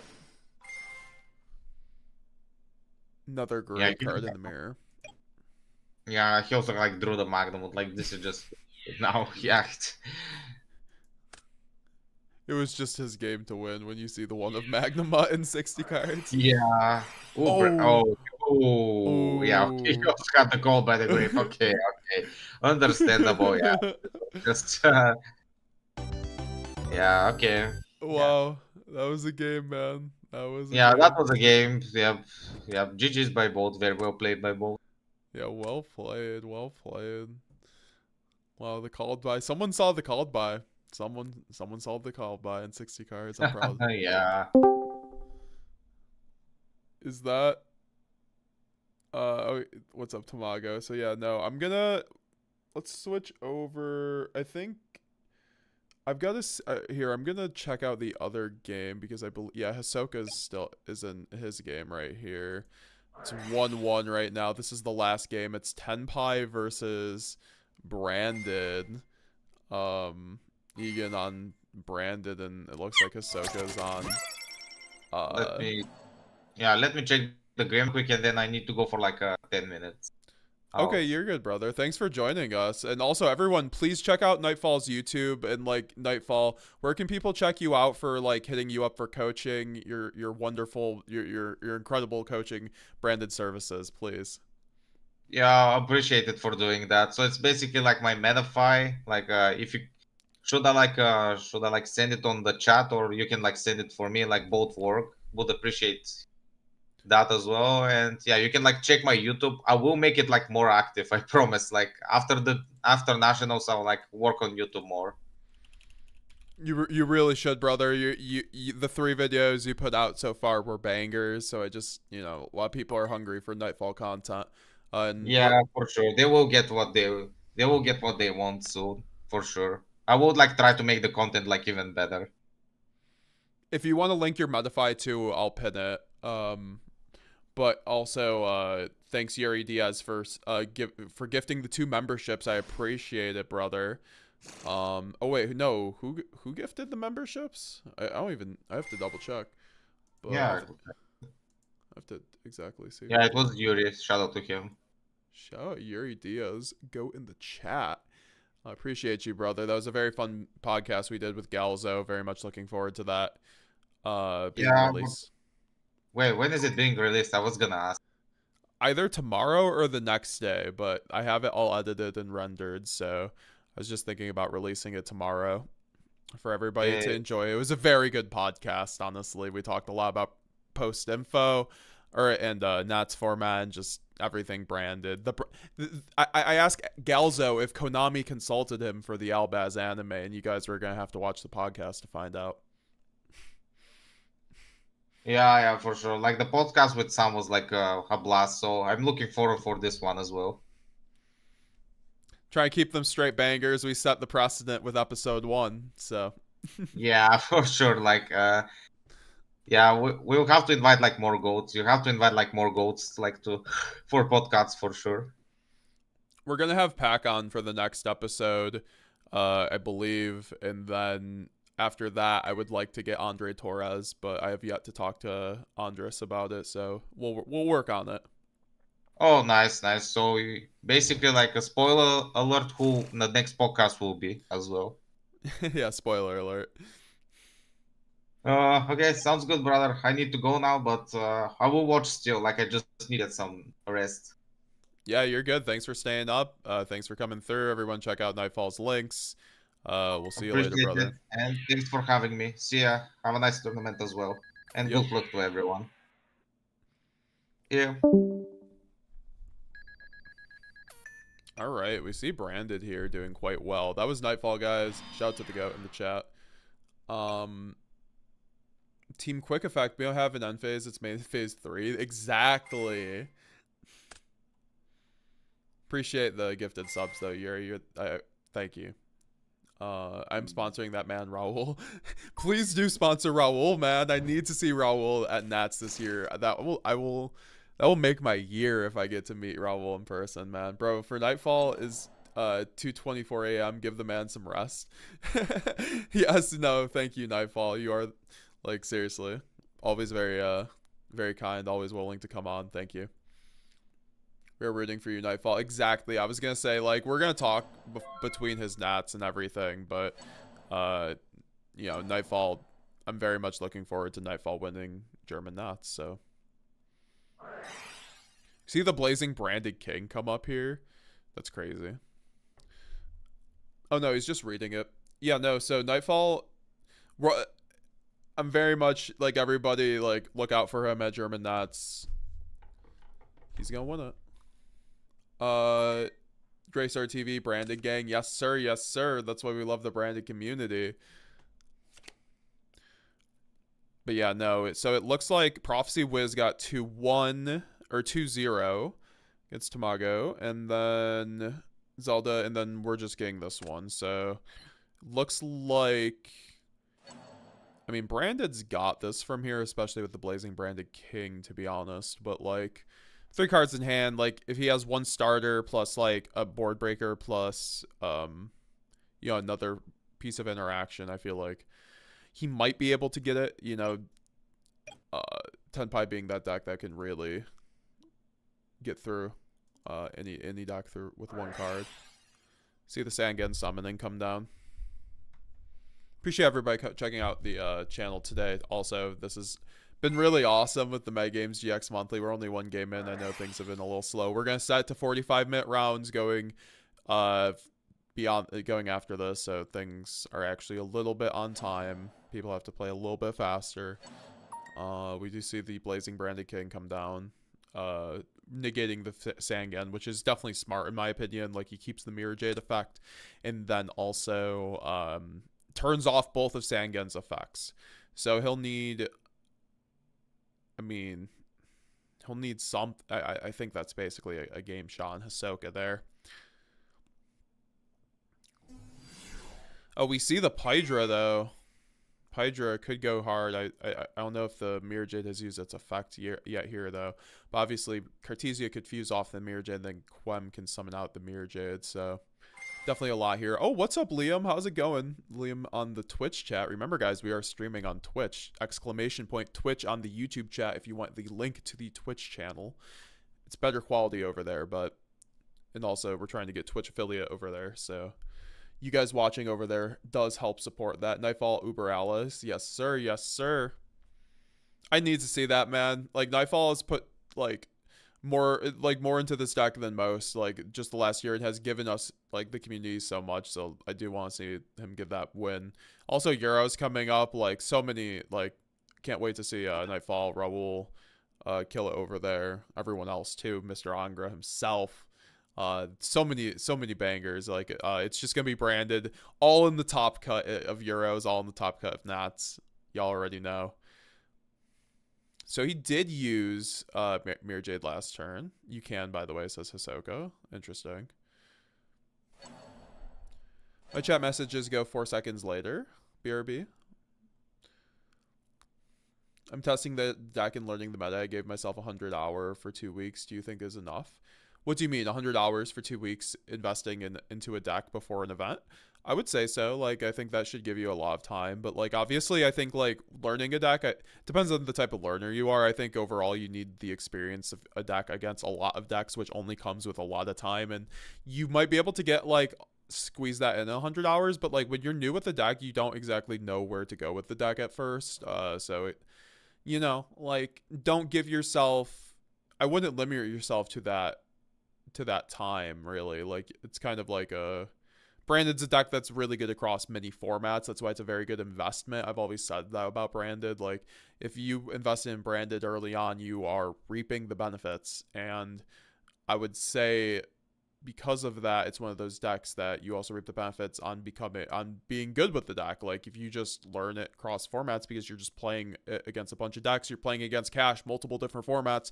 I know the Cash format from, like, the last few formats. I don't have to worry about the Cash format going into my Nats testing. Like, obviously, I need to worry about Cash Snake Eye, but that just means I know how the Cash cards work inside the Tenpai, you know? So... Brand lost his magical meltdown. Yeah, exactly, Zanaki. That's kind of how exactly how I explained it yesterday to somebody at locals. That they weren't exactly happy that my branded loss kept making their cards uninteractable with me, which it was against a Yubel player. Like, shout out to him. He was a nice guy, actually. But, you know, like, the fact that brand loss just turns off so much against certain decks, against most decks, it's invaluable tool to break boards. Also, we see the Sangan summon, dude. The Sangan common here basically does it. Like, I don't know, man. Like, the Quem's gonna... What is the Quem gonna get? Like, Quem came and... Yeah, I don't know.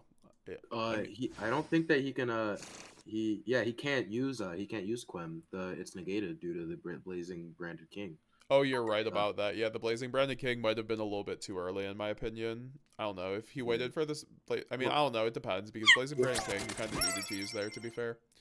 Yeah, if he used it under the effects of Sangan summoning, he would have negated the summon, but the Pydra or the Sangan Kaiman... Well, he could have negated the Sangan Kaiman with it, but he wouldn't have been able to negate the Pydra. So it's hit or miss as to whether or not that was a good point to use it. I guess that's basically like the only opportunity for him to have used the Brightest Blazing Branded King.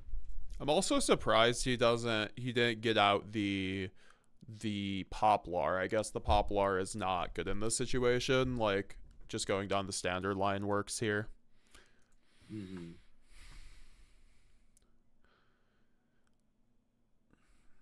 Michael Stevens, I've began to go back to heavier head trap crossout build with 2 tax dragons. I'm having fun when my opponent thinks I'm just going to puppet lock LMAO. Yeah, that must be fun. Like, your opponent must be relieved. They're like, oh, I'm still dead, but, like, I'm dying a different way.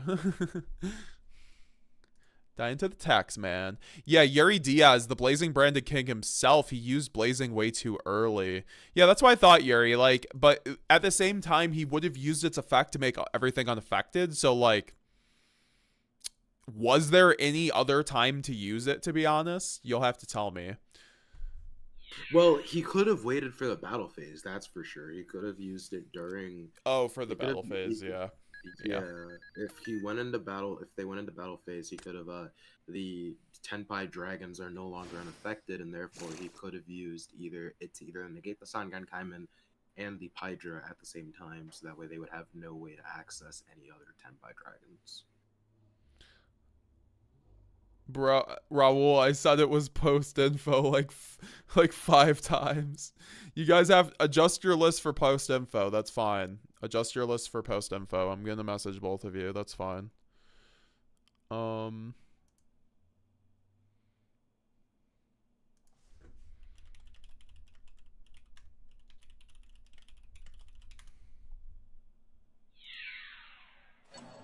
To be fair, branded doesn't have anything different, so it's not really too much of a.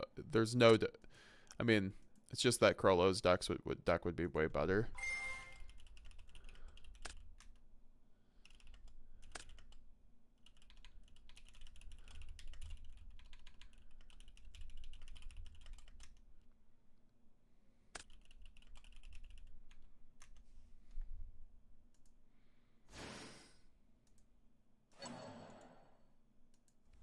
We then see the Bident Dragon. Yeah, it's basically a game shot from here. If Tenpai gets this far, it's. Yeah, Raul, sorry about that.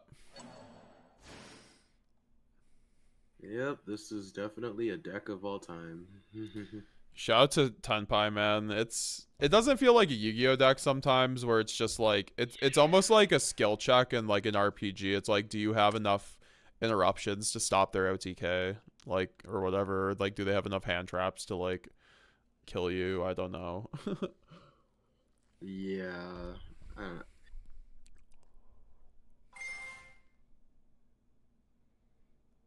Yeah, I'm surprised none of these branded players are cooking with Light and Darkness or White Woods.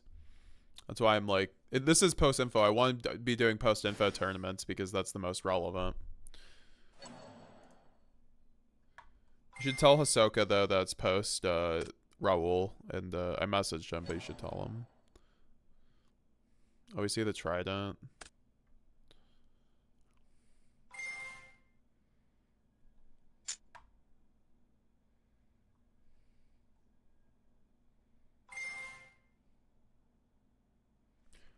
I'm not new. I play for a year, but I think recently I'm not playing that good, and because I'm intending to win Nats, I play test for 100. For 100, I'm finishing the year in school and still prioritizing Yu-Gi-Oh. That's totally fair, brother.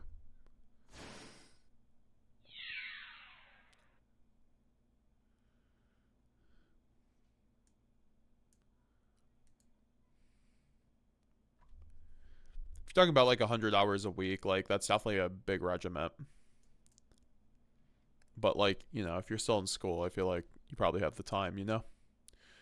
Is the info releasing a month from now? Yes, it is.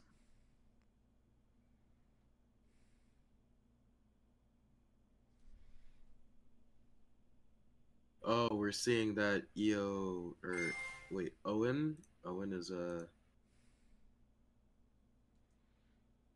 yeah, the effect in the graveyard. I think that he's a little confused on the Sangan summoning still being negated because the effect resolves in the graveyard.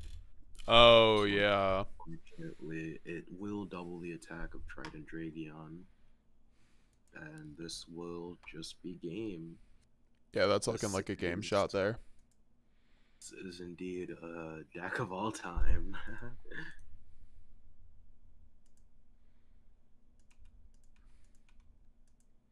So it's looking like that is going to be game, and Tenpai Dragons will take it. Zelda Duelist was your game. Yeah, it was 2-1 versus Roman. Okay. And then Raul was 2-1.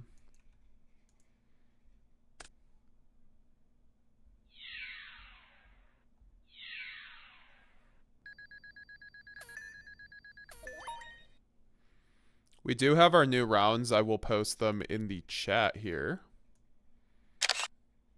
And we can get onto it. You guys are responsible for keeping your own time, but I will do a global time countdown once we're all together. Okay, so I play against Master of Logic. That's the branded player that we were just watching. Wait, no, it isn't. That was a different person. Alright, GG's to Hisoka. So, it looks like... Yeah, no, we're going to get round 2 started here, but we do have a few people who have to change their deck list a little bit because they weren't aware of it being... I mean, I don't know if they're going to end up changing their deck list or not, but I'm going to put this on for right now. and give it a couple minutes. I'm going to use the bathroom. And yeah, guys, if you guys have any questions for me or the participants, let me know. Pre-sale review for Battles of Legend Terminal of Revenge over on Gamer's Choice. I have gone through a storm, a flurry of emotions, going through this set and seeing how I feel about things, and then removing those emotions to kind of calculate and feel the estimated value, pull chop up, how this set is going to do, and I actually like the set on paper. There are things that emotionally charge me, like Dragon Master Magia being quarter century secret rare only. But at the same time, I hate to admit it, for this specific card, it's kind of smart by Konami. But before we get too far into this, Grimoire Accessories has a new Classic Cosmic Horror Cthulhu collection. You can use code What'sGood5 for 5% off and support the channel directly. I really thought this deck box was a bit dark at first, but it fits the theme perfectly. And then you have that black and white inside that just actually pops versus it. And then you have the playmat, which can come in a gotcha of purple. Again, code What'sGood5 for 5% off and support the channel directly will work over here. And you guessed it, code What'sGood5 for 5% off and support the channel directly will work over at Gamer's Choice on all singles. The Yubel card in here is the main draw for the meta players, and it really catapults the deck to the next level. It already had the potential to win regionals and do really well, take locals. I think this pushes that deck to the next level just in time for with Hello. Hextall Fusion. Yo! So are you changing your deck, or are you ready? He's changing his deck. Okay. He's putting the Buster Blade Fusion and Hextall Fusion. That's I'm hilarious. sponsoring this, man. I'm sponsoring this man. Yuri Diaz, do you have any thoughts on round 1 of the MetaGamesGX monthly? Yes, bro. You're a freaking goat, bro. Thanks for hosting it. And 10 by. That's 10 pi 121, but I understand. I know. Yo! Yeah. I'm Yo, sponsoring this. yo. Yo! I told you what to put in your side deck, bro. Do it. Like, I'm sponsoring this channel, bro. You have to do it. All right, play No, your bro. list, bro. You're gonna win it. You don't need no help. I know you're gonna win the whole thing. But for real, bro, like, I'm very proud. You played that mirror to the T. Bro, Like, you really did. I was so surprised after like the banishments, bro. Like that was crazy. Just know, you better not get retaliating seed, my boy. Best of Bro, luck. Thank you, bro. Thank you. So Raul, as the winner of the feature match, tell me, how did you do it? How did you win the mirror match? Bro. Let's just say, bro, I won dice, bro. I won dice. He played well, and I won dice. And I played perfectly from there. So yeah, bro, let's say that. This is Raul's list for people curious. We do Bro, Yeah, bro just had to swing that branded sword around a little bit. Bro, I was playing around game 2. I was starting him like, bro, should I do sword line? Just for the views, bro. Fuck it. There were certain points where, like, I felt like you overextended game 2, or was it game 3? Or no, maybe it was game 2, but, like, that was still, like, an unwinnable situation anyway. So, like, I don't know. Like, losing the die roll is pretty rough. Game 2, I fumbled, bro. Honestly, I could have played around it. But, like, I just fumbled. Honestly.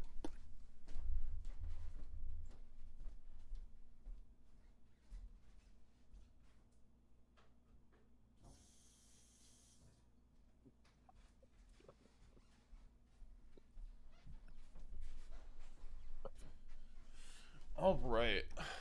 So, hello, what is this stream about? It's a Yu-Gi-Oh stream. We play Yu-Gi-Oh.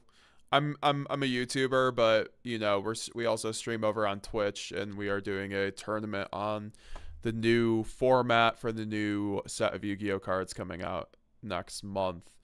Nightfall, shout out to Puppet, shouts to Nightfall, but especially shout out to our boy Puppet, man. Like, we gotta appreciate Papito Loquito.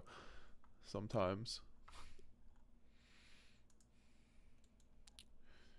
So it looks like I'm trying to see if there's anyone going yet. And most importantly, shout outs to the Italian puppet. You gotta give him the burrito. Bro, I Like, haven't been standard. Italian, bro. It's the goo, bro.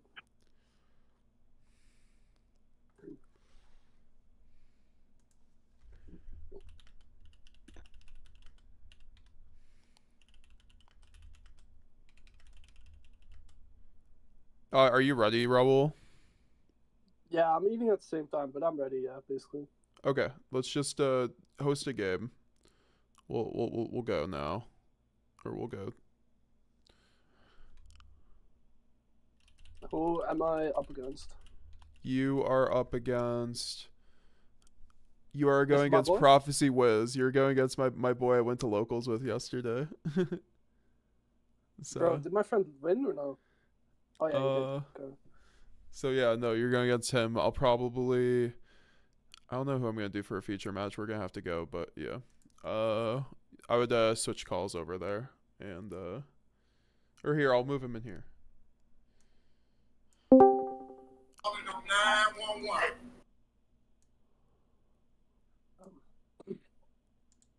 What up, Wiz?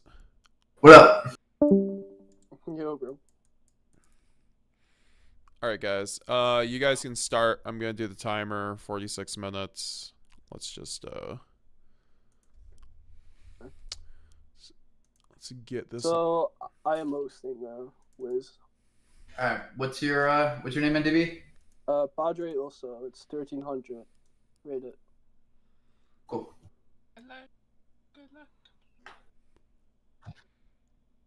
Good luck. Good luck. Have fun, bro.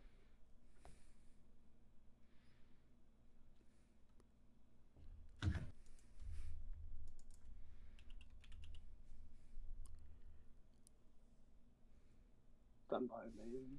Yep. Ba-ba-ba-ba-ba-ba-ba.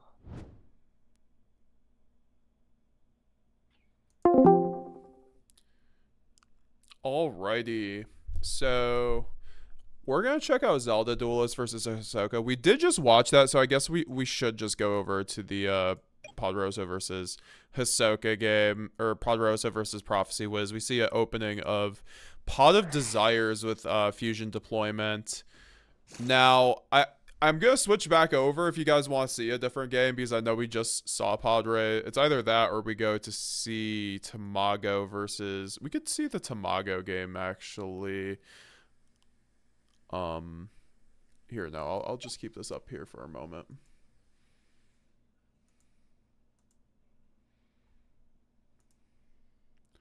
Master of Logic. Okay, we can search that. Oh, they're doing a single with siding. Holy crap. So, Master of Logic is currently going against Runic Stun. That's crazy.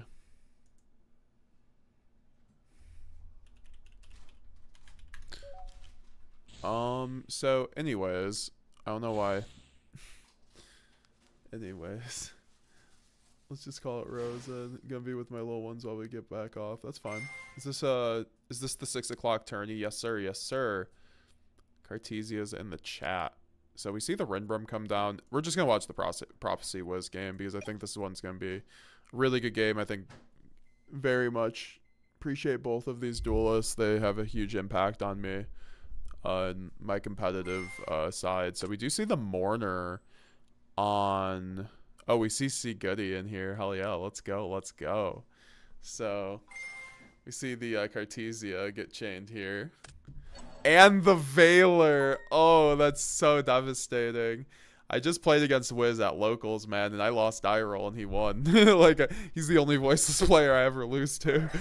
Let me see the branded fusion come down. Did he draw the Ash Blossom is the question. He did not.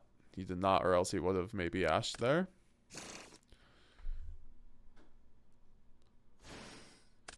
See the Albion come down.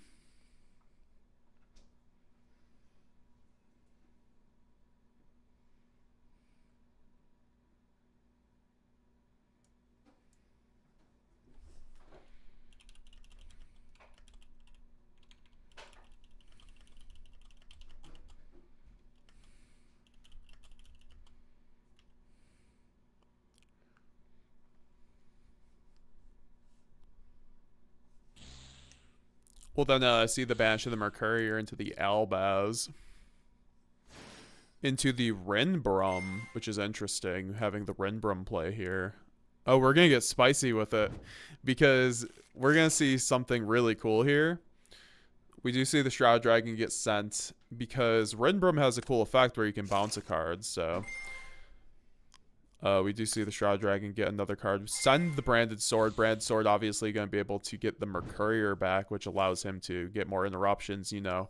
He's already been double hand trapped here, but the thing is that Raul's build just allows him to just keep extending just so heavily. It's very good. And we see the Lubellion here going to be able to get a Branded Lost, but he's also going to be able to use Rinbrum to bounce the Lubellion if he ever gets to a Mirror Jade. Now, I don't know if he is.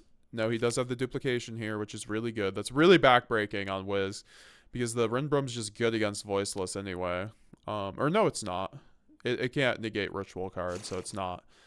So, like, that is interesting he went the Rinbrum route. I think that was because he wanted to get Mercurier in rotation.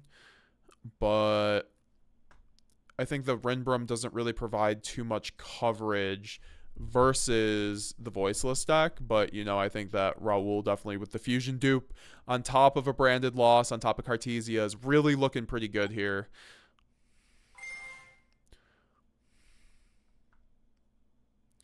Do you see the Albion, the Branded Dragon get resolved here? See the Branded in red.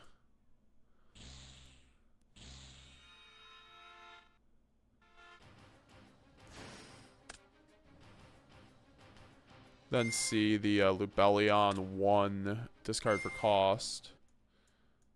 Oh my gosh, he's comboing in the end phase. That's why he didn't go into Lubellion. That's crazy.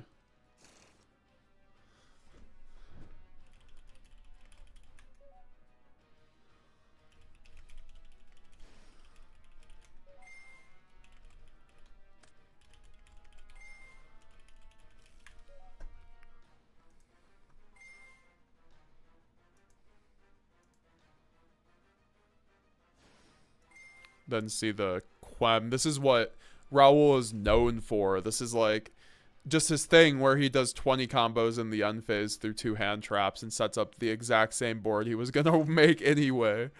You know, and then he's still able to bounce the Lubellion, which is sick. Like, he still got there with the Rinbrum. I knew when he made Rinbrum.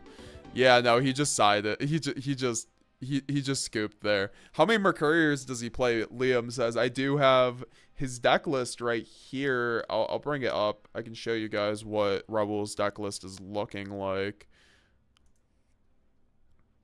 I mean, actually, no, he did change the deck list, but I know he is on 2 Mercuriers, so I'm not going to show off the deck list. Also, I don't want to give a unfair advantage to any opponents maybe watching the stream, so. I know Wiz isn't like that, but I just I'm just going to keep the standard for everybody. I know I did that round 1. I felt bad. Yeah, how's it going, Yuri? What's up, bro? If you want to come in here and commentate with me, I know you probably can't see the game, but feel free to, bro.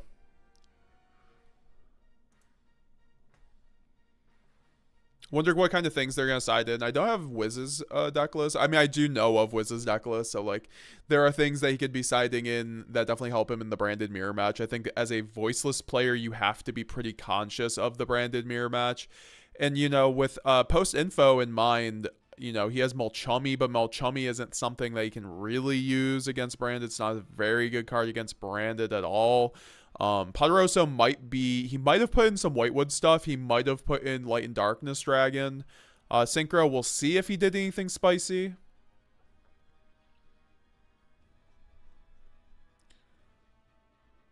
At this point, we have to give Puppet a name. That's hilarious.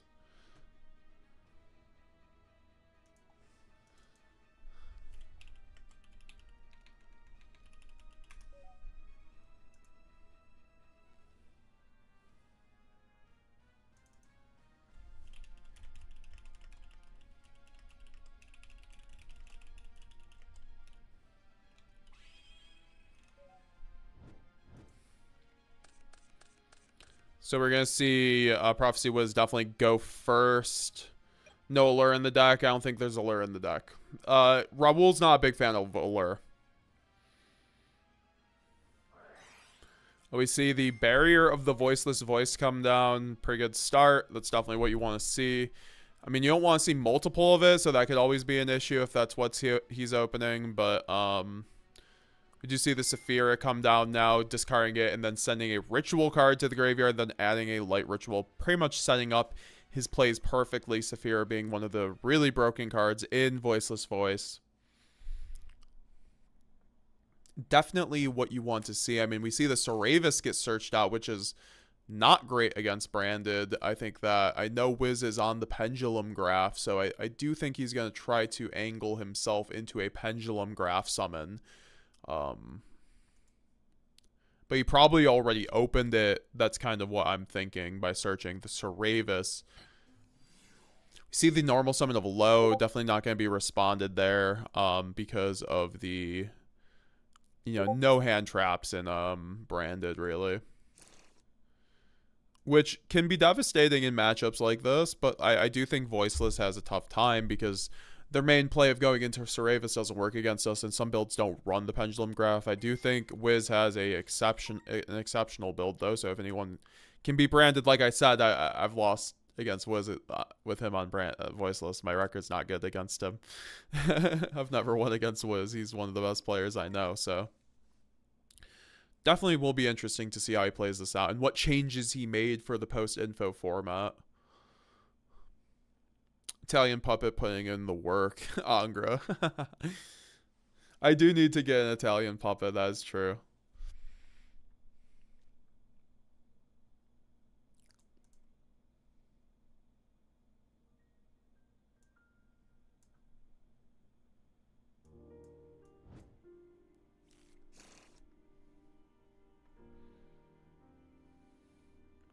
Hey, Mega Games, have you played Runic? No, also on MetaGames, but thank you for getting it. It's pretty funny when people get it wrong. I'm like, are you just trying to make fun of me, or are you just like, did you, like, it's okay, I understand. Like, sometimes I look at something quickly and it's like, oh, I think it said that, but no. But no, I haven't really played Runic. I do want to test Runic Branded. I want to learn Runic too, but my bro Raul, who we just watched on Feature Match, he plays Runic, and also Tamago, he plays Runic as well. So I think that we are going to be able to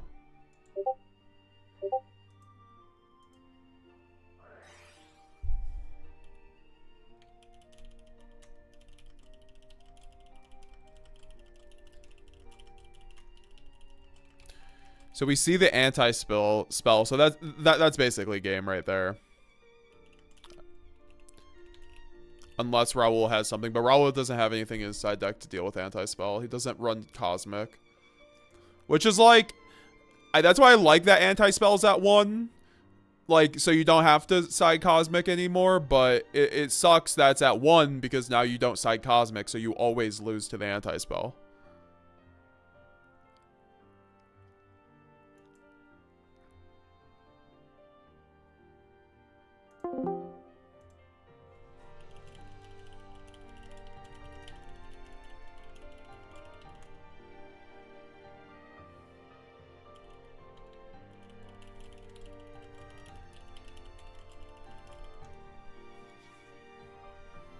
No shot he opened anti-self. Bro, Wiz opens so good, man.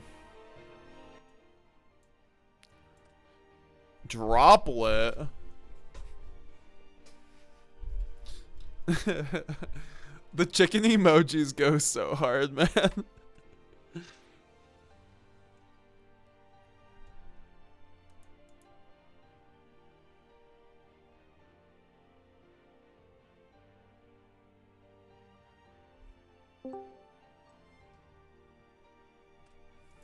Welcome, welcome. We're in a Prophecy Wiz's game against Podrosa. That was my first opponent. Oh my lord, I see a freaking anti-spell on the board. That is not the thing that I wanted to come into. Yeah, guys, this is a way quicker game. We're already on game 3. That was game 2, man, because Prophecy Wiz lost game 1. He went second, to be fair. He hand-trapped Raul twice, but Raul just sat full board through 2 hand traps. It was crazy. So that was really cool to see. And then obviously the anti-spell goes pretty hard. So like that was basically a scoop phase there because no one's running outs to anti-spell anymore because you don't need to. So because it's at 1, that's why it's frustrating, and that's at 1. So it's like, you know. Feels very sacky when you draw the 1-of insta-win card. Yeah, exactly. So how did your games go, Tamago? I know you said you got 2-0'd by Prophecy Wiz. You're playing what deck, if you want to talk about your deck for a minute? I'm playing Whitewood's Runic, and I just wanted to test out the new Whitewoods cards because, as everyone knows, I'm a Runic enjoyer, and I know that the Whitewoods cards, like Whitewoods Runic, was like really hyped up when the cards got announced.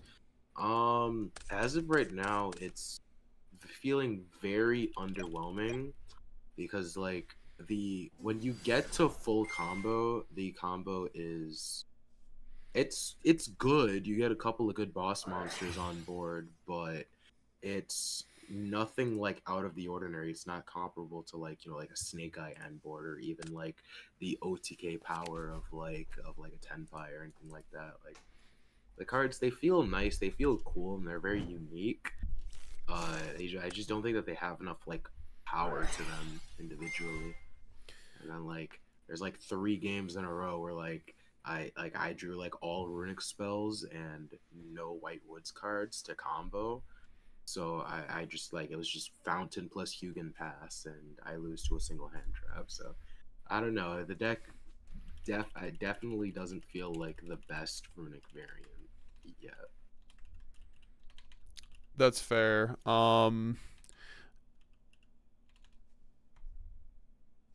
Yeah, no, I think more testing is going to be needed.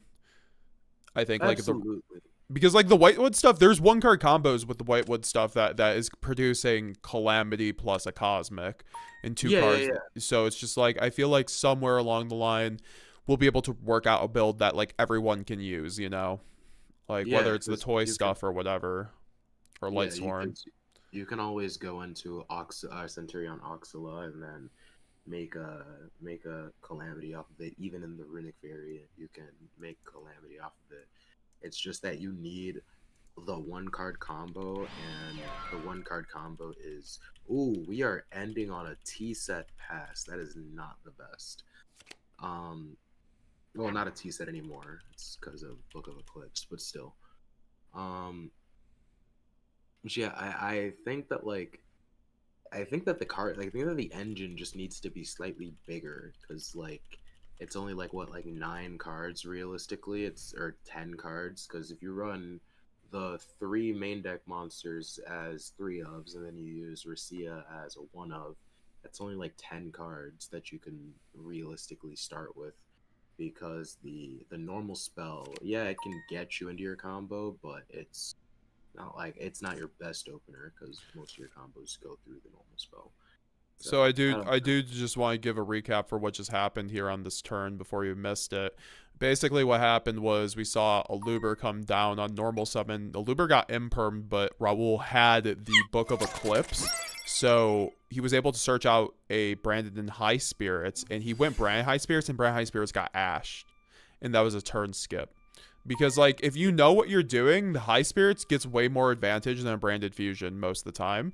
And will bridge you into Branded Fusion. So, like, I think it was a smart catch to ask the Branded Fusion there. We see the Diviner just go there. So, it's like, Raul either has, like, a Forbidden Droplet or, like, or another Book of Eclipse. So, we'll have to see what is going to happen here. Like, if Raul has something to help him not die this turn and use this, because you can really break a voiceless board on 3 cards for sure. It's just you have to have the right 3 cards.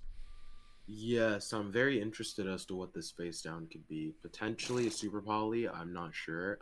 That could definitely help deal with the Skull Guardian. But is there anything else that this face down could potentially be that would help not die this turn?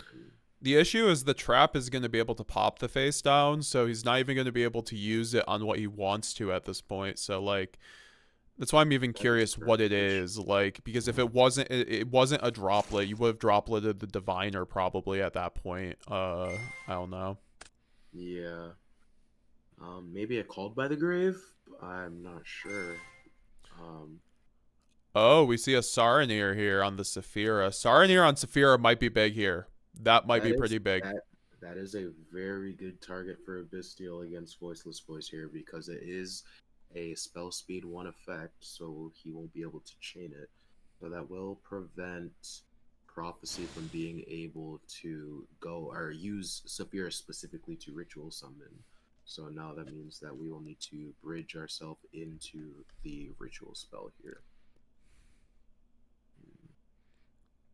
Yeah, no, 100% well said. I mean, the spell's going to go to Grave, but, you know, Saphira's not going to be able to ritual summon, so it really puts him on better have it at this point with the 2 cards in hand.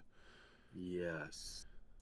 And but we do, here comes the Skull Guardian. And this is looking very grim. Unless this face down card is really, really big.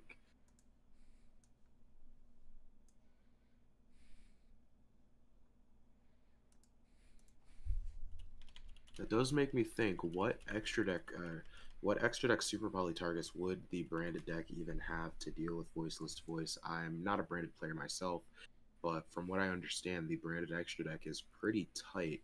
Do they have room for Garura or Mudragon to help break these Voiceless Voice boards? Well, I know from Rebel's list, he's definitely not on the Super Poly build, but the issue is with Super Poly right now is just not having the space. Like, you really need to be running Albalinatus, things like Stapelia to be able to play, like, against some of these decks like Tenpai, so... And this is looking very grim. I'm wondering what this face down could be, because 1 card in hand, and we've already used our Bestial. This is looking... If we had 2 Bestials in our hand, I'm pretty sure we would have used it by now.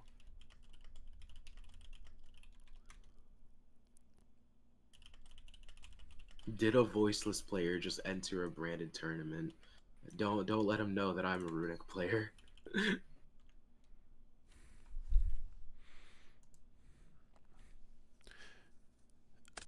We do see a big board by Wiz. He just has pure card advantage at this point, and the fact he ashed the branded in high spirits is just really...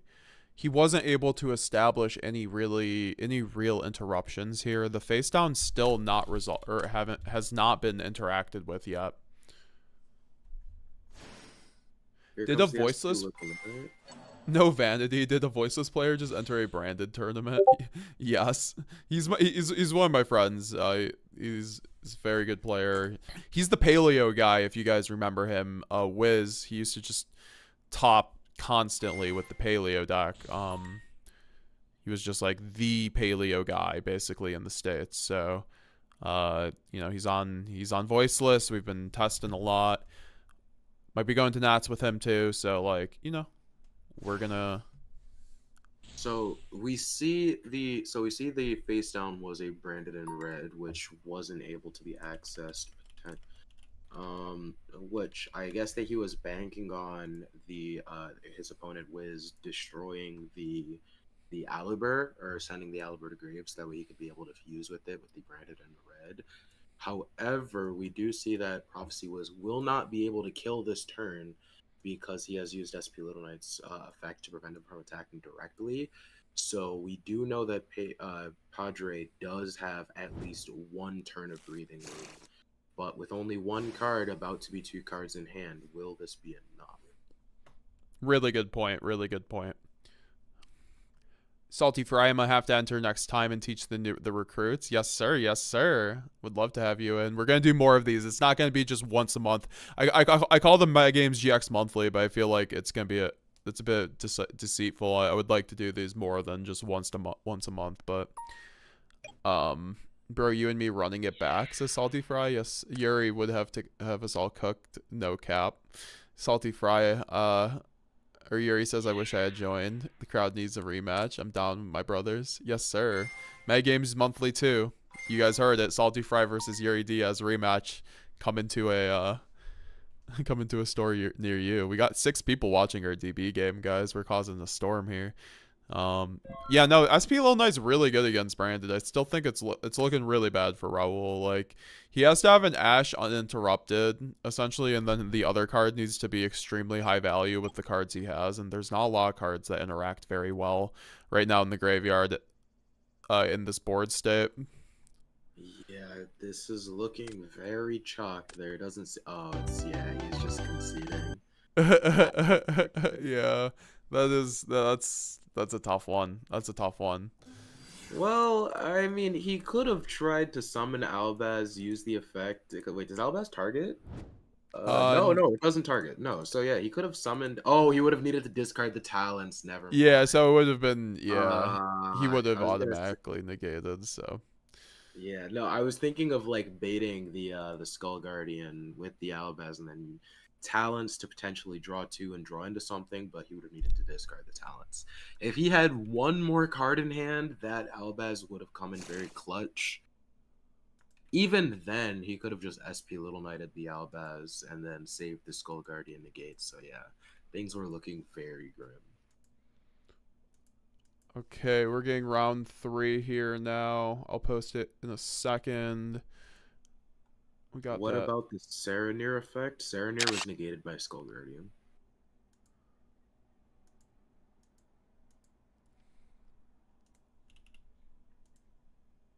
So we have the round 3 finals, Prophecy Wiz versus Ahsoka. Zelda Duelist versus Tamago. Or no, Tamago versus Egan, which means you have the bye again. Raul versus Romian.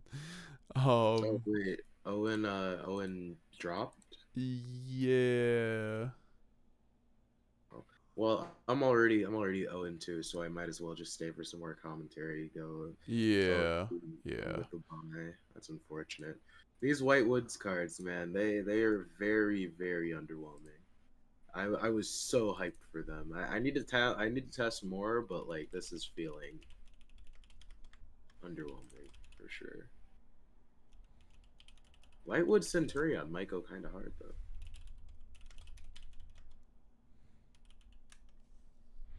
Whitewood Centurion's definitely gonna go pretty hard, I think. The cards just interact very well and it gives them an extraordinarily good end board. I think the issue is it doesn't help they're going second, which has been Yeah. Well, I've been playing a lot of Centurion recently, and my biggest go-to for Centurion is just since the extra deck is pretty flexible for the most part, all you really need is your couple of level 12 synchros, your Crimson Dragon, and then your like 1 or 2 or 3 Crimson Dragon targets. You have like 4 or 5 like free slots. So I have the Nemesis Corridor package since I'm running D Shifter in it, so I can always make a Colossus. I have Garura and Mud Dragon for Super Poly, Typhon, and obviously the SP Little Knight. So like you can have a couple of good board breakers with the Super Poly Bestials or Bestials to help going second, Nibiru, things of that sort. There's some things that Centurion can do, but it's mainly through non-engine, not through its own engine. Its own engine definitely struggles going second. Yeah, no, very well said. Let's see. I think I can.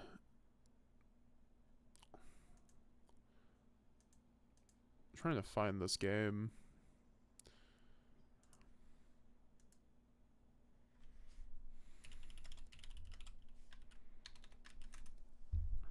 Oh, I found a branded game here, unrated, that we could watch for a second, in between round 3. I mean, of course. What's the name of the room? Do we even? I don't think we have to do finals at this point. I think it's just gonna cut. Like we'll have a clear winner after this. I'm pretty sure. We'll see how it bears out.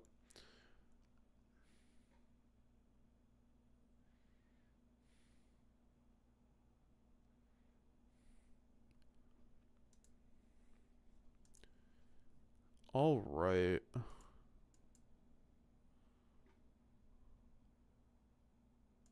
Oh my god, what is this board state? Another voiceless voice versus branded king. So we're just gonna watch Podrosa's game versus Romian for right now.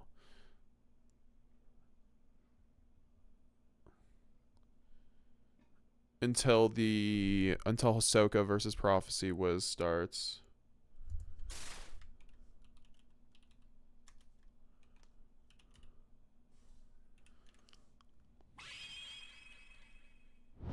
For sure, for sure. Nadir or Crossout for branded right now. I think Nadir is a better card, but also Crossout's really good in our deck right now because it basically solves the mirror match. Yuri Diaz, let's remote duel later, Wiz. I don't know if Wiz remote duels, but Wiz is one of the best duelists I know. He's a very good, Got some lag coming out here, but here comes the Pot of Desires. Opening with the Pot of Desires is a very bold statement. Yeah, my man likes to start with Pot of Desires even in a deck like Branded because, even if he banishes a bunch of stuff, he has 60 cards, so, usually nothing is too integral outside of, banishing all 3 Albazes and Fusion. And even then, there's ways to play around it. So just, being able to sculpt your hand after the +1 is pretty, I think, useful. I think Pot of Desires gets better when your deck can use it first instead of last.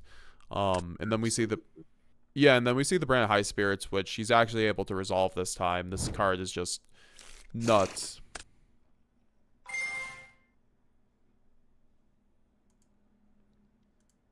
The Titanic Clad here. Not the Titanic Clad, the Saronir sending the Aliber. Bringing out the Cartesia because Aliber is treated as Albaz in the Grave, and we have the normal summon Aliber Jester, so this is looking pretty standard. He will be able to use the Cartesia to protect from any imperms or veilers, but it seems like Romian doesn't have any sort of response, so this might just be a full branded board.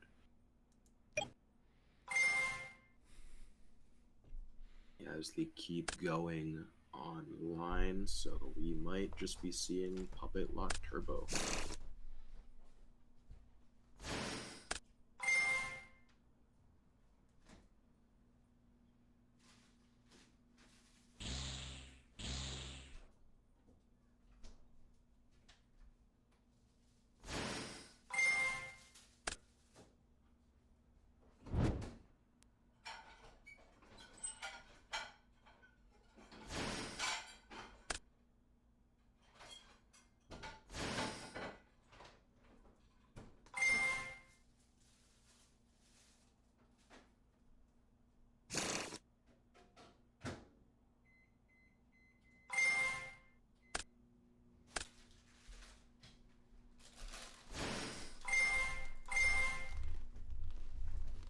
Alright.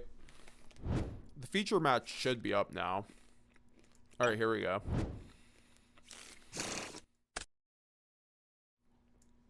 So it's Voiceless versus Tenpai. Voiceless got drolled off of the Saphira. Let's see if he can play through that.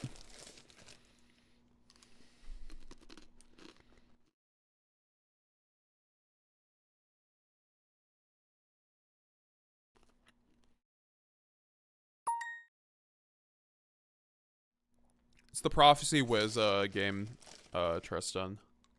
Oh yeah. My DB is lagging, so I was trying to get him. Prophecy Wiz versus Hisoka. Here we are. Main decking Droll is also a statement. I got drolled by Hisoka in my match. I thought that it was sided, but apparently not. This was main decking. Interesting.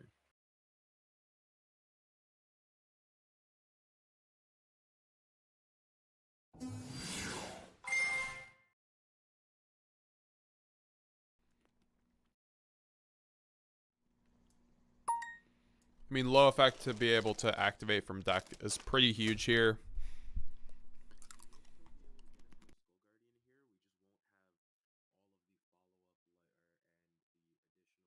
Things like the Cerevis in hand. Unless it's already in our opening hand, in which case he's just that lucky But this roll, I don't think that it will be doing too much to the voiceless voice board, but it will hurt a little bit. It will just make its end board or its end game state not as strong.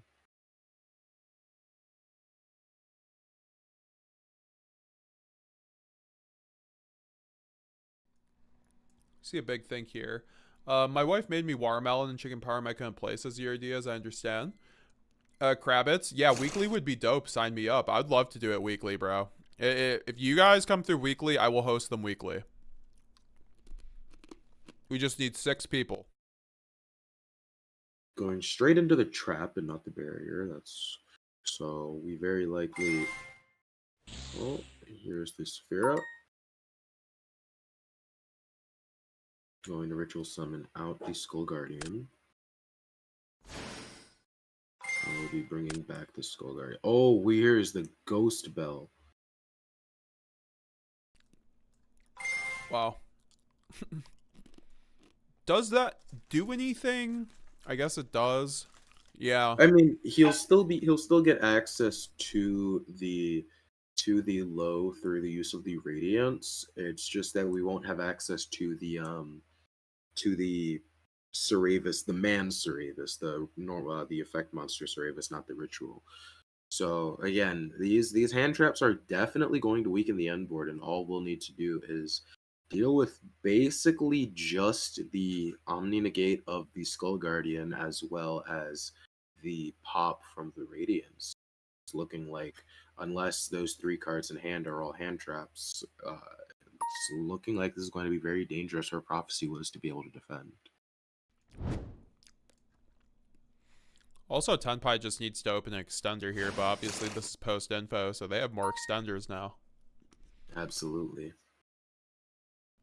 6 people to do what? To run a tournament, to run a MetaGamesGX monthly tournament.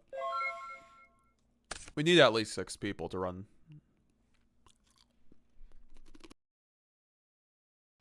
Honestly, this board's pretty respectable through 2 hand traps, I won't lie.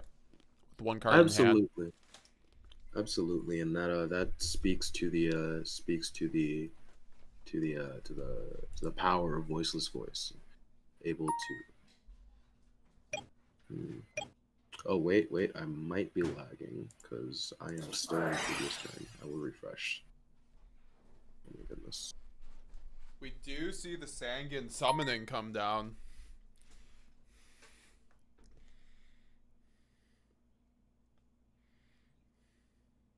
There we go. 1 card in hand. The barrier. Yep, this is definitely respectable end board. And here comes the Sangan summoning. Will that be negated by the Skull Guardian, or will he be saving it for the battle phase? I think that saving it for the battle phase would be very good, so that way he can negate the quick synchro. Especially since, as of right now, he can only target the Skull Guardian for attacks. And the Skull Guardian is quite massive. That will be very hard to get over, even with the Tenpai Dragons putting up so much damage. They're not necessarily known for putting up necessarily strong monsters, other than when the Trident Dragon pops the Sangan summoning. So it will be decently hard for them to be able to get over this Skull Guardian.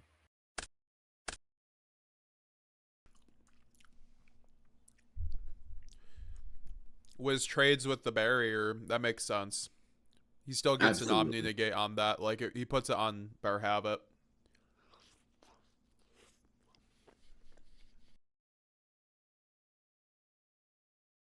Sangan is down, and he has used its effect.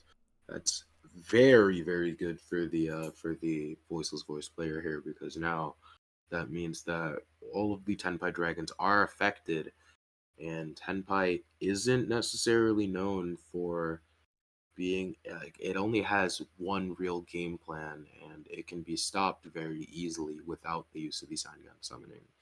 So this Skull Guardian will go extremely hard here into this Tenpai board.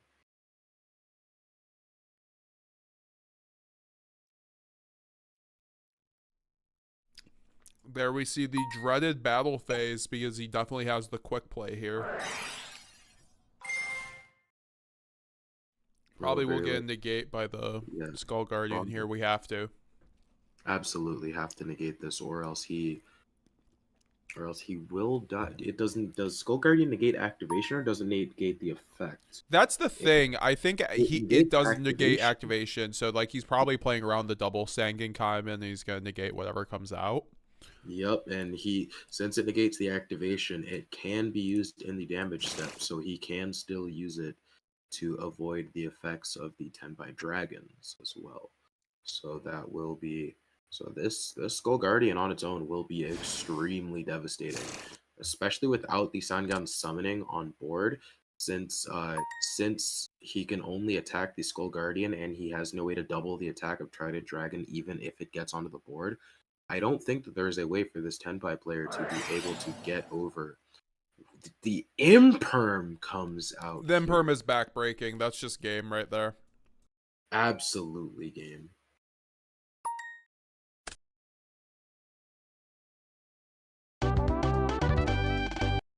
Yep. And we do see the concession.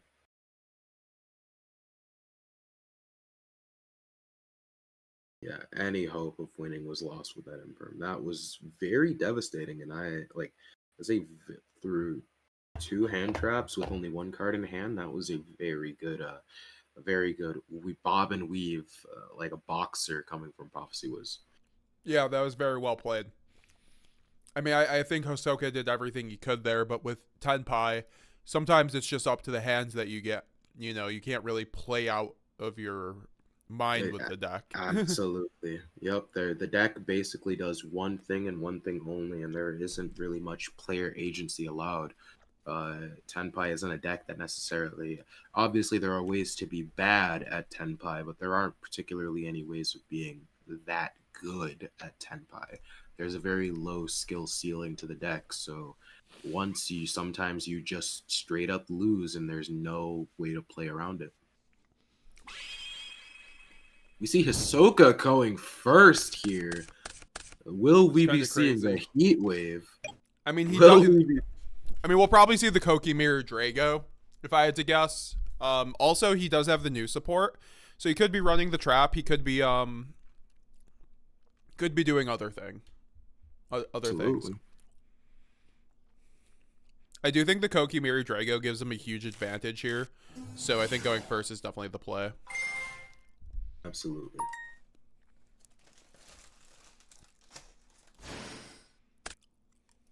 It's just against those light and dark decks, you kind of need the Koki Mirror Drago. Yeah, we see Seals pass.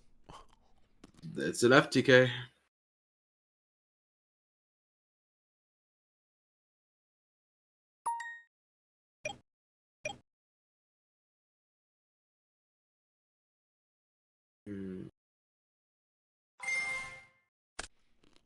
Saphira. Fear comes out here. That is not a very good thing. This is Tenpai, and Tenpai is known for having quite a lot of non-engine. So this might be 3 hand traps in hand, which is why we went for the Seals pass instead of going for a more strong end board. Oh, there comes the Droll again. Oh, the Droll's really good there. That's really good. Interesting that we're using the Droll again, because that will probably prevent us from dying this turn. But as we saw from last game, the Droll did not do that much for the Tenpai Dragons. Or for the against the Voiceless Voice. Unless... Okay, then. Oh, no. This is not Set looking 4 good. is crazy, though. Like, there's something in there that the Tenpai player is not going to like. The Voiceless Voice player might have been expecting to go first, as Tenpai usually likes to go second, so he might have sided into something like a D barrier, which would be extremely devastating if that is what one of these face down cards are. We see the Sangan come down.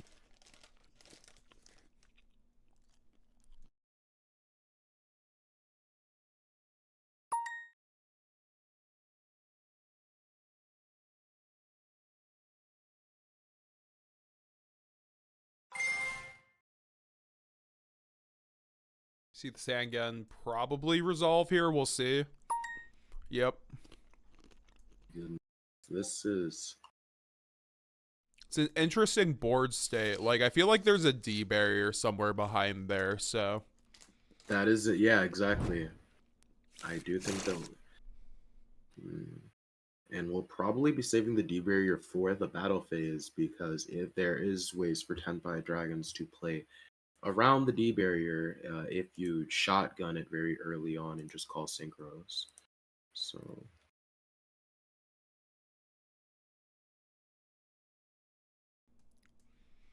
Yeah, I think we're going to see kind of a simplified game state kind of come out here. Oh, yeah, we're pitching Droll. Double Droll, kind of a bad hand going first. Absolutely. We see a solemn judgment on the Hydra. That's crazy. That is... Solemn against Tenpai might be a risky bet, though. That puts you way more closer to kill shot, but to be fair, all they really need is one card to kill shot you. Absolutely. I don't even think that your life points matter that much against Tenpai Dragons, because if they're at a point where they will be able to attack you, you will die. That's just like... So yeah. having your life points realistically isn't going to affect it that much. This is looking very grim. Only one card in hand. We do have the seals to tribute itself, but this is very, very, very hard to deal with.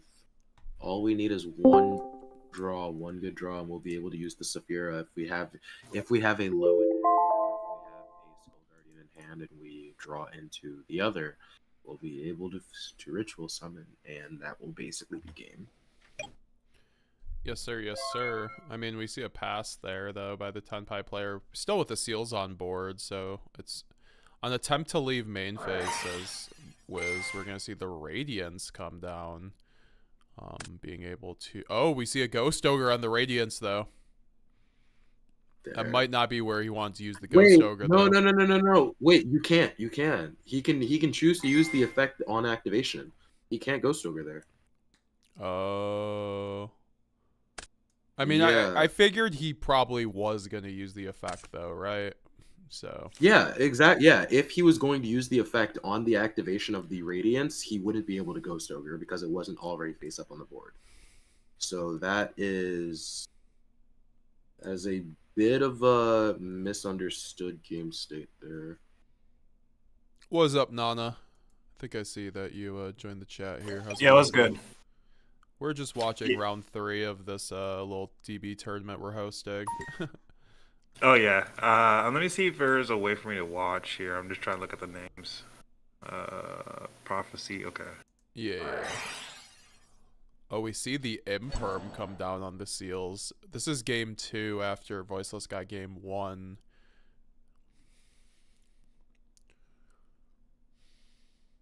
Tenbai shouts to my boy Chase. Says Yuri Diaz. Isn't this like a bad matchup for Tenpai? You think so overall? You think it looks like they're interacting quite well into Tenpai, so it looks like it. I just wouldn't know. I just know they have the blessings to where if they were to ritual summon, that monster cannot be destroyed by battle. So they can put a monster in defense mode, and then they have to specifically out the ritual monster, but 9 times out of 10, it'll usually be like a wow, his name has escaped me. Saravis. Yeah. So unfortunately, I will need to head out. So I just got called to go do something. So I will need to catch you around. You're good. Thanks for participating in the first tournament, brother. I appreciate it. Of course, I'll definitely participate in the next one. I just will probably not be running this deck, but I'll catch you guys later. All right, see you. Have a good one, bro. Bye bye.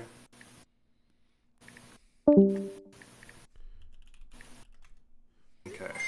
Yeah, no. So this should be the finals here. We're gonna see how the breakdown is after this, but I mean, the Radiance get the Radiance. It looks like the Voices player is completely in control of the board state. With that Imperm on the seals, I feel like there's no really All right, so is this like the final two? This should be the final two. Okay. Was this like a round robin or was it like single elimination? It was Swiss, but we probably should have done single elimination, honestly, with Okay. the little people. This is we're still like figuring out the logistics. No, that's fair. Because I know with my team we do like host like DV tournaments, and most of the times they do run about maybe 8 on average, and so we would do like a challenge website and then just do like a round robin Swiss. Okay. So is round robin just single elimination? It's like round robin. So traditionally you just got to keep playing until like the round's over, or like the tournament's over, and then whoever has like the best records wins. Really, I honestly think that's pretty much should be the standard. But if you're like, say for example, generating like maybe like 20 some people and you want like top 4 cut or something, then you can make the top 4 bracket be single elimination. Okay, now I see. If you have like more than enough people, got it. Yeah, exactly. Right, because DB tournaments tend to generally run a lot longer than IRL tournaments. Yeah, no, that's the thing. Like, do you guys have timers? Or yeah, that's the thing. Like, Yeah. we're doing a 45. We're doing a 45 now. I feel like that's probably Yeah. just fine. But Yeah, DB we takes longer. Yeah, we do timers here. What was it? It's just that like, it's up to the people to make sure that they're playing in a good pace, really. That's the And thing. Yeah, we usually have like reminders that hey, there's like such and such time left in the round, and then like how we do it is that when the round starts, that's when the timer starts, and then the moderators will say, okay, this is where the round is going to end. Yeah, that definitely helps a lot. I feel like this is a one-man show for me, so like No, that's you're why good. I'm You're also good. like, but also that's a good idea. Like maybe I could have some of my mods that are around help out with that. But Yeah, because running a tournament is like never easy, no matter how small it is, because there's a lot of nuance to everything. I'm just trying to get this to work so I can go look at our other game, because there's one other game going right now. It's with Zelda Duelist. I really do want to check out what he was cooking up here. You said Zelda Duelist? Yeah, Zelda Okay. Duelist. Versus Master of Logic. Okay, I think I see the game. So we see game 3 here, Branded versus Master of Logic, or Zelda, and I'm gonna pull up Zelda's deck list here, but it's actually, he cooked. He's running Millennium with like the Millennium Exodia deck with like the new fusion. Yeah, I see Exodia they have the fusion. Bestial Aliber too. So yeah, we'll definitely, it's gonna be a good list, or good. Oh yeah, no, Master of Logic is definitely, he's on like a Raoul build with like sword. Zelda's on this like weird Exodia deck. I'm surprised he got a game. Like Zelda's been doing fine. That's kind of cool.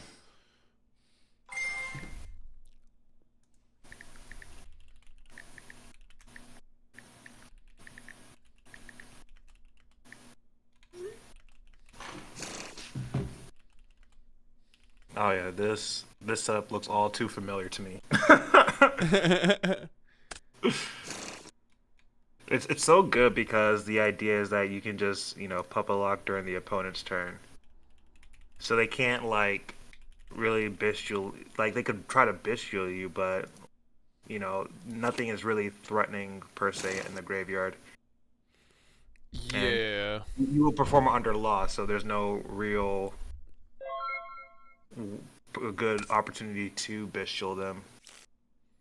That's the thing. Like, I'm looking at his side deck right now, and he doesn't really have any puppet outs outside of the hand traps he was running. So, oh, main phase Lightning Storm though. Oof, that's gonna force a lot of interaction too. Yeah. Which is really smart. I'm really glad that a lot of branded players are not, putting things in attack position willy nilly. Because we have to respect the fact that Tenpai play a lot of board breakers, and so of course they're going to run cards like Lightning Storm. It's really good that they had the idea not to put everything in attack position. And I like the placement that he has too, because he's not putting cards into the anima zone either. Yes, that's very huge too. That's actually something I'm guilty of more than I'd like to admit. Okay.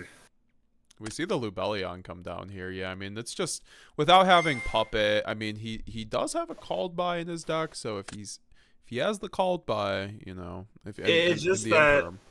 Yeah, it's just that right now it's just unfortunate that he lost access to more card advantage with Lost not being in the rotation anymore.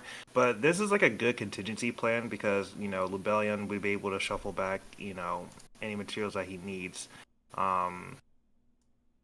I would be under the impression, or would not be surprised if he goes to like Borreload Furious Dragon or something. But he also runs the risk of putting something in the anima zone as well too. And at the same time, he could go into like maybe if he plays Abuela Natus, that'll be a good call. But if maybe seeing Sanctifier. I don't know. I don't know if Sanctifier would do the job here. I don't know what the goal will be. Yeah, I feel like Sanctifier to establish the lock is probably just his play here. Oh yeah. Okay, I see it. And that's a good thing. I like the beauty about Branded is because the fact that your opponent cannot see the lines that you may be doing unless they have played Branded extensively. I don't know. And yeah, he still has access to pop a lot. It's just that he doesn't have the protection on anymore, so he does fall prey to like cards like Forbidden Droplets. 100%. Well, very well said. And Yeah, I mean, he's going to have to Cartesia here to clear up his board, but I think he's kind of chilling at the moment. Yeah, it's just that like what do you call it? It just calls for the fact that sometimes during game 3 you have to make the the call. Hey, do I want to shotgun all these effects? In case I have Lightning Storm, but there's no really way of knowing until they've preemptively or previously used Lightning Storm in the earlier games. So there was no way of him to really see it. Yeah, the Cartesia. I don't know if I would Cartesia here. It's a little awkward. He gets impermed here. I mean, he can get impermed here if that. Yeah. Okay, so he's dodging imperm. Okay, that's fair. That's fair. Oh no, he will get impermed though if. Because like on res so it's. Oh, okay. I personally would have waited for a monster to come out. Right, let's wait for them to commit. Okay, Millennium Cross. What the? Yeah, show for 5. You basically reveal 5 of the Exodia pieces, and then you can start extending with them. It's really funny. Okay, are these OCG cards? I've never seen these. Yeah, so we're playing post info. So these are some forbidden cards, new Exodia gotcha. stuff. Okay, they look very menacing. This guy, the level 6 that he showed off, is very good. You'll see that as an engine in certain decks. Okay, well, let's see if he has the answer for the. If he has the called by, that's wild. That'll be entirely wild. I actually lost a called by in the top 8 for our case tournament. Oh no. Yeah, I played around everything except for called by. I'm like, that's basically the way the game goes because it's a one of. How do you play around the one of? Yeah, I lose. a question all this time, Oh, we see the puppet lock go through. Yeah, I think this is pretty much a sealed deal here.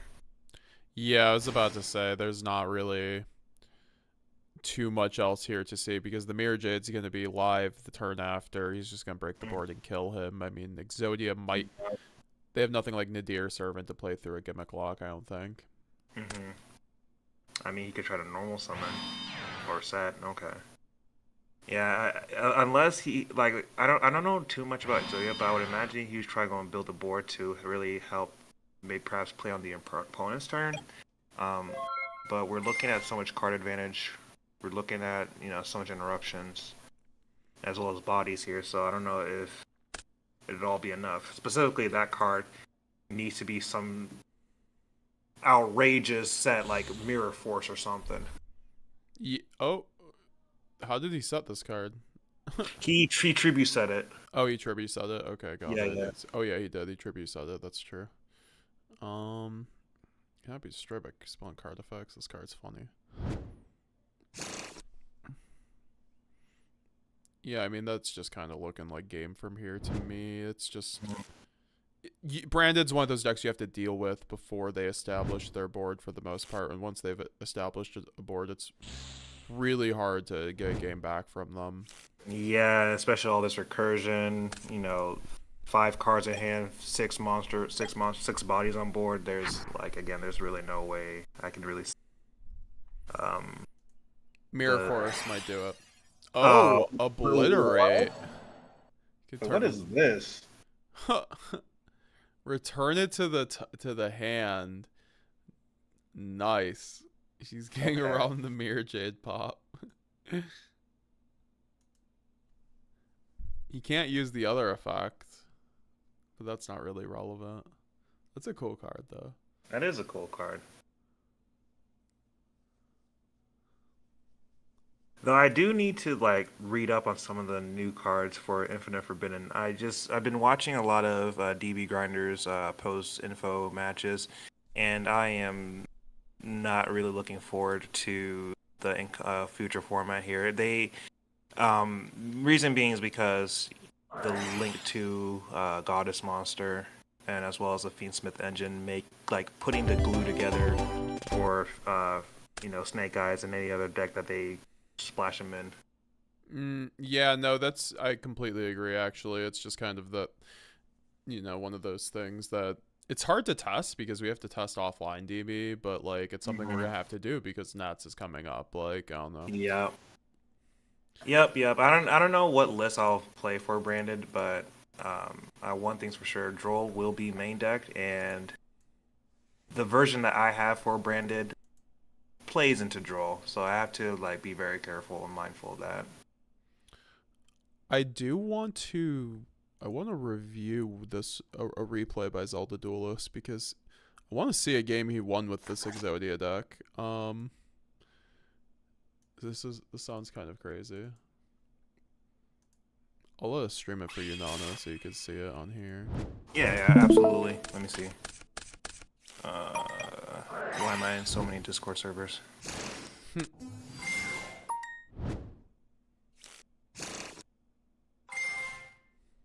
Okay. And this was from the tournament today? Yeah, this was from round 1 in the tournament.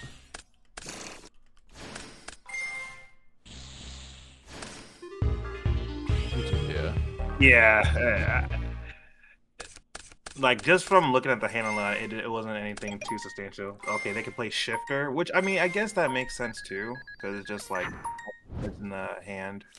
What is that card? The Caveman, the what? Yeah, so this card's pretty good. It cannot be destroyed by monster effects. If this card is in your hand, you can place it as a face-up spell or trap as a continuous spell. If this card is a continuous spell, you can pay 2,000 to reveal 1 Millennium card in your hand, special summon this card. Then you can add 1 Millennium monster or Sand Genjin from your deck. So it's just an extender to all high hell. It's a very good extender. What is Konami printing cards that will allow people to place them directly from the deck to the field? It's a very good mechanic, though, I'm not gonna lie. Yeah, it's new. It's new. What's the fusion card? Hold on. Do we oh no. Okay.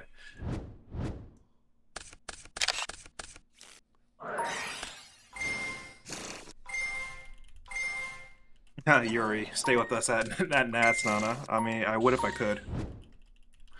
Oh yes, yeah, we want you to, but it's understandable if you can't.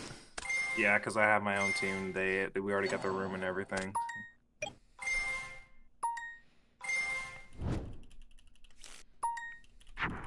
Also, shout out to No Vanity. You mentioned it before, but shout out to Wiz for taking Voiceless to a branded tournament and cooking everybody with it. That is so funny. That is actually hilarious. Oh my gosh! Speaking of hilarious, the Phantom Exodia Incarnate. Okay, he just reverse 2-0'd my man. What? I got rewatch this. This is. Hold on. Let me read the. Oh man. Oh yeah, I'll go next game. Okay. Yeah. That is wild. Was that like a 10-minute match or some shit? Yeah, that was quick, but also I was fast forwarding. So let's see. Okay. The shifter probably helped a lot game 3 if I had to guess, but I don't know if he hit it.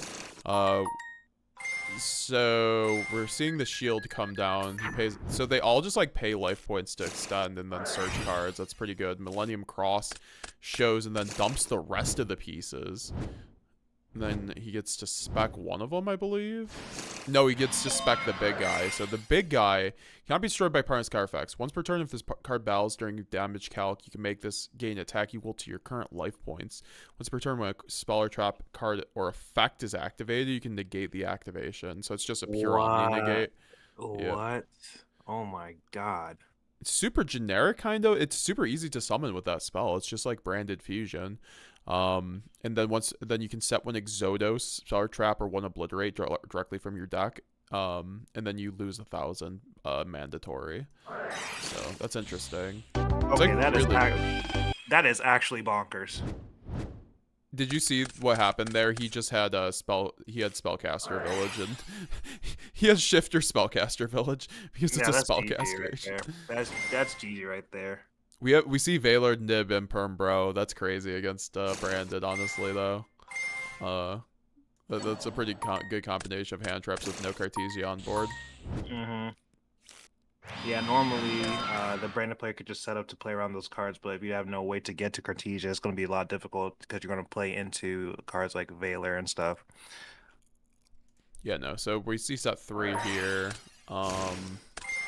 We see the Luber Imperm on the second Luber. I would have gone Quem there personally. Yeah. Yeah. Oh my god, Millennium Cross. Just. Jesus Christ. This card's just branded fusion, man. Yeah, if you put a side-by-side comparison of the two cards, I wouldn't see a difference. This card literally has 8k attack. That's crazy. It has 8,000. Oh my Jesus. Yup. And it can't be destroyed. Yep. So you would have to use like an effect, like you gotta use like a blanket effect or like a non-targeting effect. That is insane, bro. Good job to Zelda, bro. You're cooking. All right, let's watch the Raul replay. Raul apparently clapped Romian here. Another branded mirror match. Oh, I do not miss those. Oh, we see Raul get the die roll. That's always good. Pod Desires. I do enjoy seeing a lot of branded players playing the 60 card variant. I personally don't like it. Because a lot of it is matchup dependent. There are really cards I really want to see, and the 60 cards is going to be a lot easier. It's going to be a lot harder for me to see them. Yeah, that's the thing. I've been kind of going back and forth between the 60 card and 40 and 50 card. It's just like I'm missing my side deck, and I think that's a very important sticking point when you're thinking about going into a tournament that you have to consider when you're on 60 cards, and that's just something you sacrifice. Like, it will really just be a coin flip at best at seeing your side deck cards. So Exactly. We do see a full board here, though, with the Retribution, Brandon Red with the Mercurier, with the Mirror Jade, and Quem with Albaz and Graveyard, and Puppet already. That was just easy game there. That's just easy, yeah. There's just no way. Yep, and Droplet, he opened Droplet, though, game 2. Interesting. Yeah, that's good. It's good, but like most of the time they just play around it by establishing a Lost without Sanctifier on board, so that gives them it. Yeah, you can look where they don't have access to Lost, but easier said than done. You know, if you don't open any hard, you didn't hard opening, it's going to be a lot difficult. So we see the sword into the branded and red. But this isn't even... I mean, we see Sanctifier and then Lost. So he does get puppeted. This is through a puppet, dude. Oh, okay. Lubellion get the Magnamut. If any hand cooks going second against Brand, I guess it's this hand. Duplication helps a lot. Yeah, because he still can just start setting up. He doesn't need to really have to special summon. He can, yeah, he can actually just do that. And we get the fusion duplication into the branded. That's huge. That's actually huge. He can just puppet on his time. He just puppeted himself. Oh my god. Oh no. And then he just goes Mirror Jade, kill the Sanctifier. Yeah. Yeah, and that Sanctifier is never coming back. Yeah, once that gets banished, and then the Magnamut off for follow-up. Oh my gosh. This is the gameplay I live.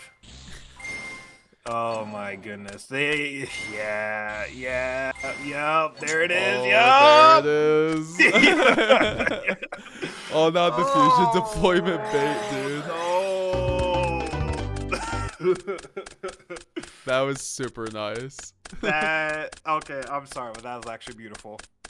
Like, that's how you beat Branded going second. Like, that's a textbook example of that. I guess That fusion is duplication really helps. Textbook example. This is why I'm playing 3 of duplications.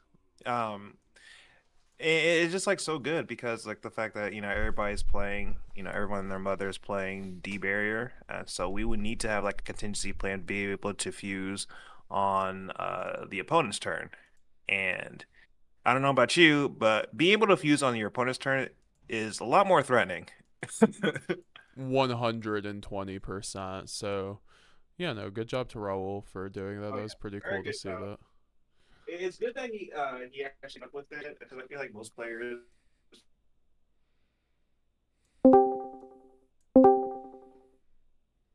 Raul. Oh, holy shit. Yo. What up? Zelda, get in here. Come talk about your list. But yeah, Zelda, you can join. Let's talk about your Exodia list. You cooked with this. But Raul, how are you doing? Congratulations on getting second place at the first MetaGamesGX monthly. Bro, I don't know, bro. It sucks, bro. Anti-spell. Fuck that code. Yeah, that was tough. I That had was tough. such a good hand. I had such a good hands, bro. Oh my god. Yeah. And then 4 spells, bro, and I'm like, oh. It happens, man. It happens. What is up, Zelda Duelist? Cooker in the chat. Is that the man himself, bro? Crazy. Love this man. Yeah, so Zelda, talk to us in the stream about your Exodia deck that you decided to take to our first post-info tournament here.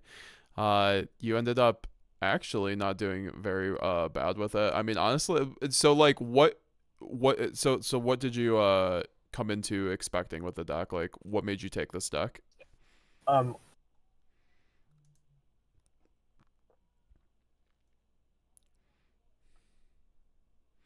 Hello? Okay, so it wasn't just me. Okay. Yeah, I think people are cutting out. Discord's being weird, but yeah, no, this is a very cool deck. So like, I think I see the Millennium Cross, and I mean, you run the Caveman in the Millennium Shield, which are just insane extenders, and then you're just playing a bunch of hand traps. So it's really cool to see that the build just kind of works on its own with a very slight engine on top of the Spellcaster Village. Yeah. So I want to. Yeah. You're cutting out, Zelda. Yeah. And then I see, I mean, you're running the Second Hand Punisher too, the Omega, got a lot of interesting stuff here. I know I've actually, like, some people have debated on running, like, a package with, like, of this with Branded, but I think it's, yeah. I don't know, it's interesting. So basically, I chose to play the deck. It's a new deck from Infinite Forbidden, but the main issue with it was majority of the card. Yeah.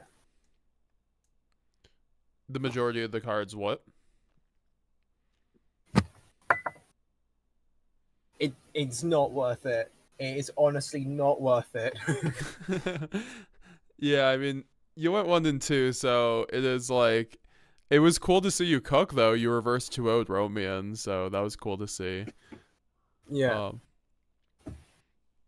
But Majority of the cards in the archetype are just plain awful when you read them. I'm so sorry. I think I'm genuinely like nagging out with it. yeah, no, you're fine. You're fine. But no, yeah, this deck. I mean, I respect you for bringing something, especially like with post info. I'm trying to get like some info decks in here, so it was cool to see this. So we can actually like learn what this deck does, so we don't get caught, unaware when we go against it. So appreciate you always cooking Zelda Duelist. Was there any changes you'd make to the list, maybe? If you hear us right now, if you're able to talk.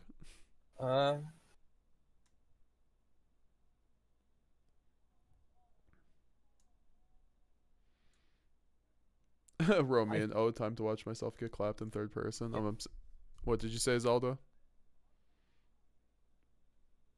I think the main change I would make to the list at this point would probably just be adding more like non-engine, like not non-engine, but like the secret village of the spellcasters does just win matchups by itself.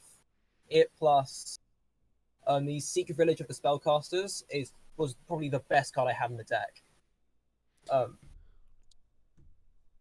How do you get the spellcaster village? Is there a way to search it besides just prosperity?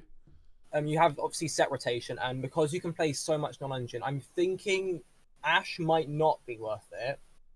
For like probably Metaverse, or even like remove some of the hand traps or thrust and a single copy of it, because that way easy access into it. And if you already have it, you then have set Raging Hellfires you can get, or Imperm, and you also have Obliterate. For the main lineup of it being Secret Village, Exodia Incarnate, and Hellfire generally just wins most matchups. Yeah, no, I was about to say, like, those cards actually read kind of good. It's just unfortunate you have to run a bunch of bricks. Yeah. The only good ones in the archetype, as in monster-wise, is the Shield and the Caveman, because the other ones are either you don't take damage, which it's not very good unless you're specifically against 10-5. I believe another one, it's just adding the field spell, which isn't great as it is. It makes you lose card advantage to get one of them up.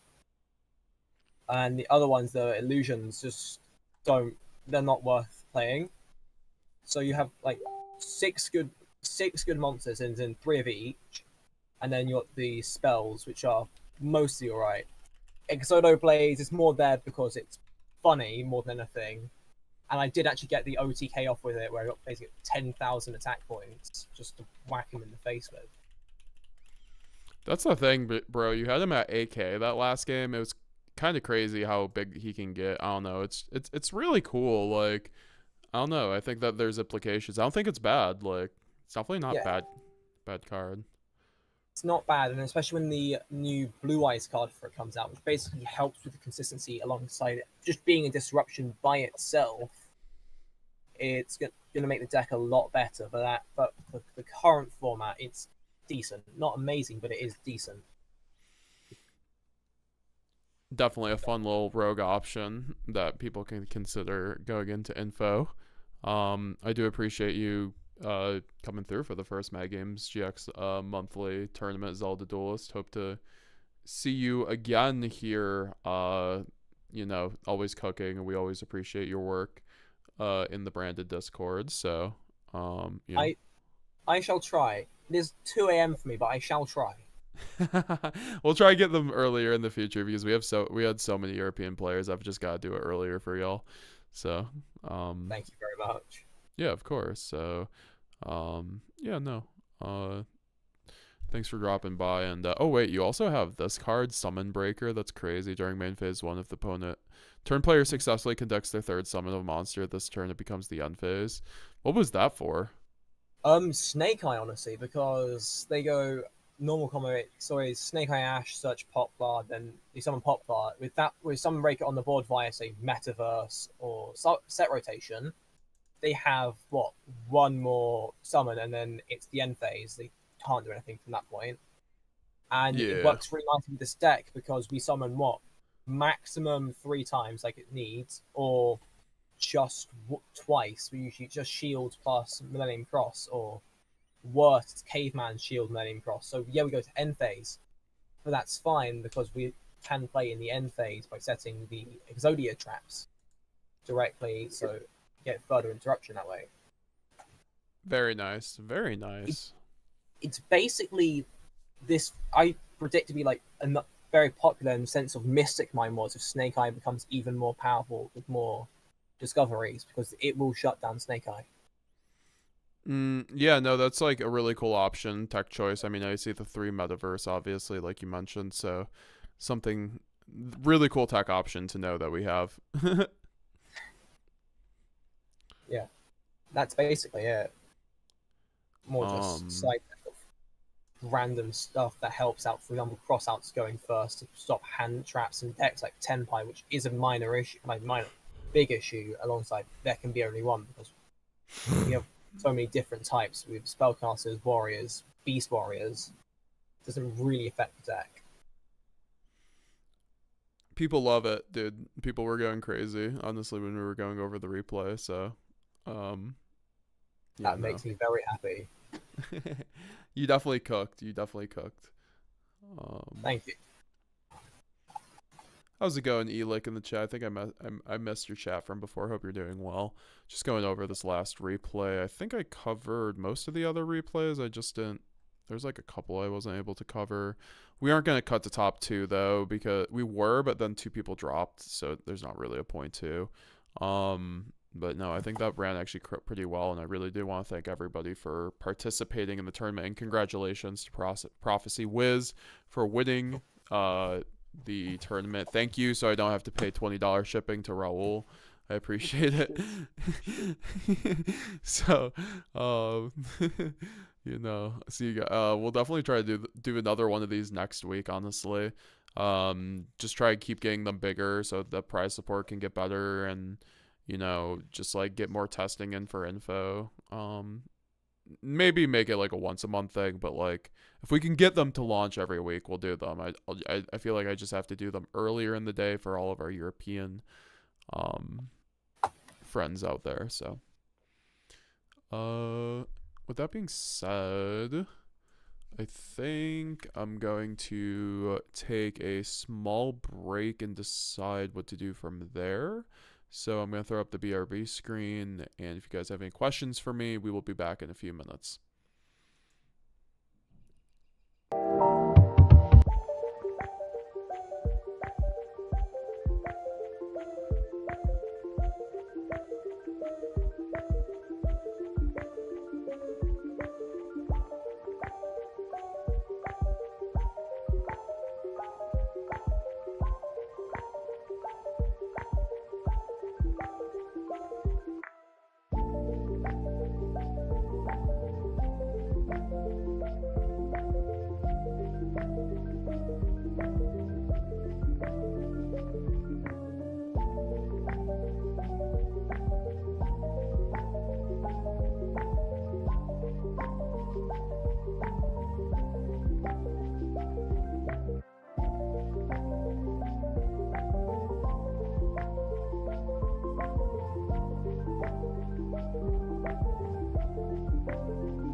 All right.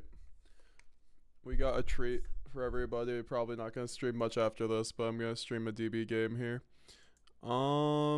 Sorry, thinking. We'll just go draw, or, yeah. We'll go, branded opening. Get the Quem, we just pitched the Retribution. Also, we do have Raul here. Shout out to Raul for playing in the tournament and then also being here on stream still. Whatever, bro. I'm getting impermed. That's Okay. fine. I didn't summon it in the anima column. Are you proud of me? I'm proud of you right now. Oh shit. Oh shit. I didn't get ashed. Or infirmed. I'm searching high spirits. Okay. Is Wait that a high sec. spirits? Wait a sec. Yeah, it's high spirits, yes. Good boy. Good boy. Holy fuck. I almost lost my shit again. I guess we're sending the boy Albaz and Titaniclad. And then we are searching kit, right? No. Did you use Shroud? Oh, yeah. No, right? Shroud Dragon, Shroud. Oh, yeah.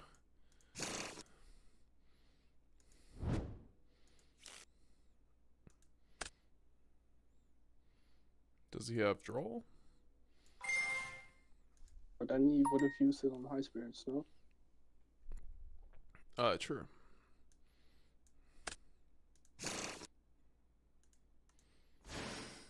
This also kind of plays around Ash quite hard. This plays around Ash. You Oh, you lucky shit. that's kind of free. That's broken, bro. Already We're revealing the Grand Guignol. some card. Bro, who's that DB dude, bro? He's always rushing. I know. He's always in my games.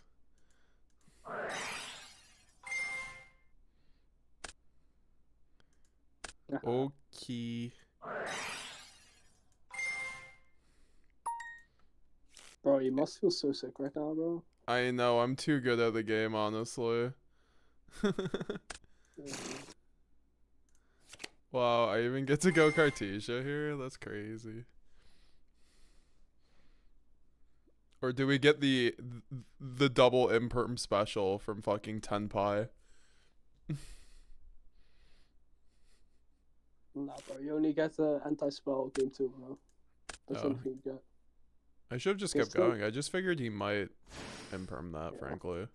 I want to give them the opportunity to misplay. Cards negated. Thumbs negated. An imperm, right? So it goes to grave.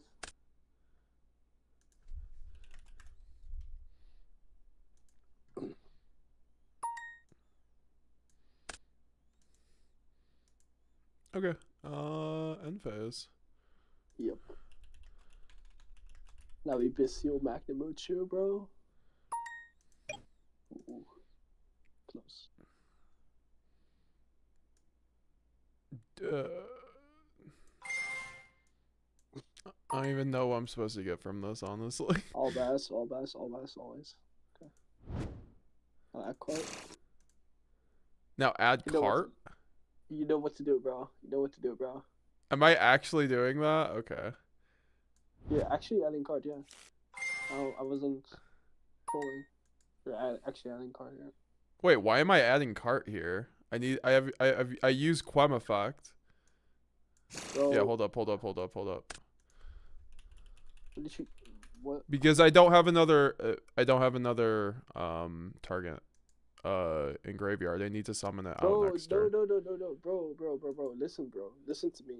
Bro, You add it, then you go fusion duplication, and you discard it off the Oh, Galleon, so you yeah. get it anyway. Okay, that's fine. Doesn't If matter. that comes up, that's fine. No, you add it to hands always, bro. You always Okay. discard it. Shit. Yeah, never mind. No, you guys. I'm dumb. No, you're not dumb. You're just like you were spacing, bro. Already. I don't do it here, right? No, you wait to. Otherwise, you get cooked by something like imprint. Well, or I lose to or otherwise I just learn. I don't know why I just said go to man. I'm just like, you're fine. I was very aggressive with that. Yeah, bro. Bro, you really need to join, bro. Honestly. I know. Oh, don't do dirty, bro. Activate it. No mercy, bro. No mercy. No mercy. He just wants to play Tri Brigade, bro. Oh, bro. He has to stop the cope, bro. He has to stop. Why is he typing? So cold ass, bro. Actually, I don't even think you have to puppet lock. Just play normally. Bro. For tragedy. No, I'm Bro. actually serious. I'm serious. You can just banish the normal to you win. Okay. Like, I'm not even capping. Okay. Discard the fucking Cartesia, bro. La Chica, bro. And chain 2 Tragedy. And then chain 3 Quem. Yeah, on the Cartesia.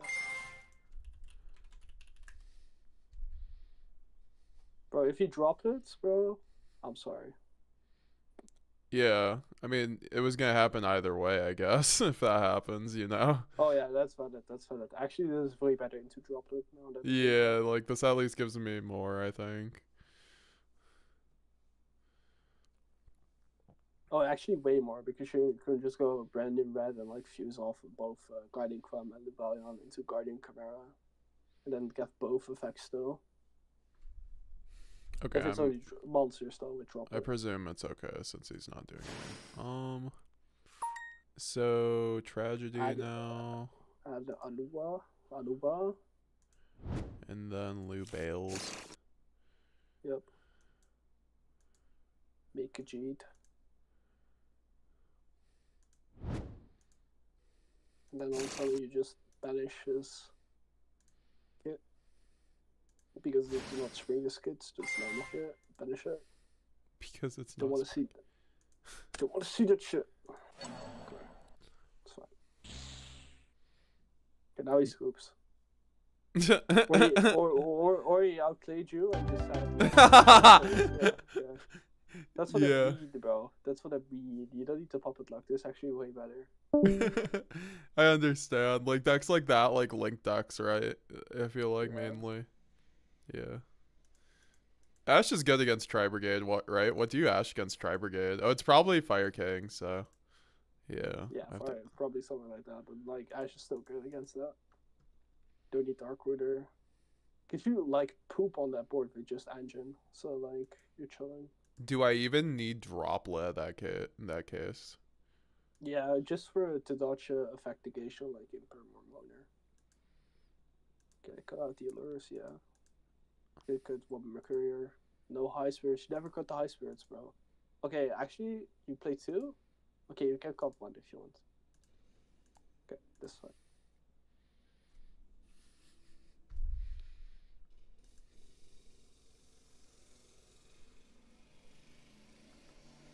Imagine him just going second now, bro.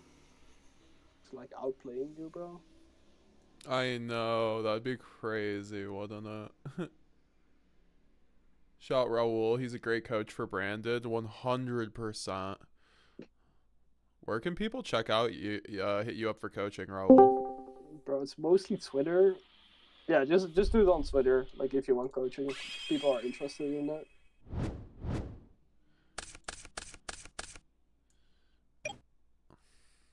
And what's your Twitter, Raul? Raul TCG. Raul, if you want to link in the chat. Bro, I'm a boomer, bro. I don't even know how that works, bro. Bruh. Just kidding, bro. Just kidding, bro.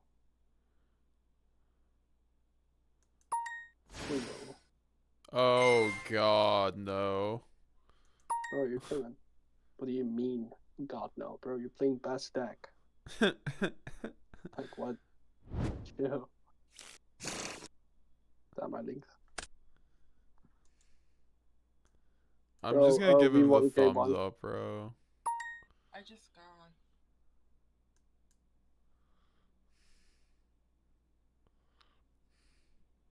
Shit.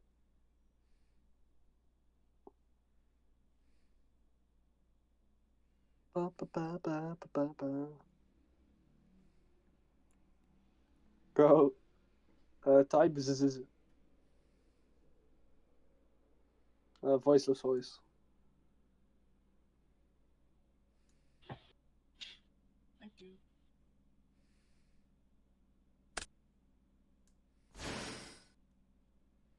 See the Sprine come down.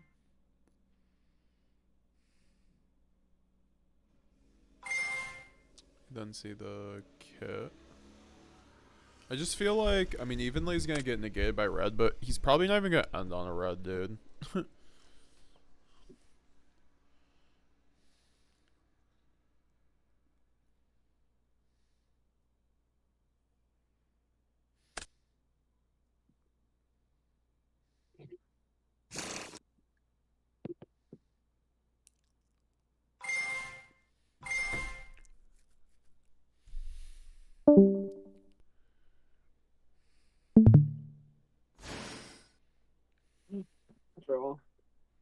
almost falling asleep, bro. Come on, bro. I've seen these combos for years now, bro.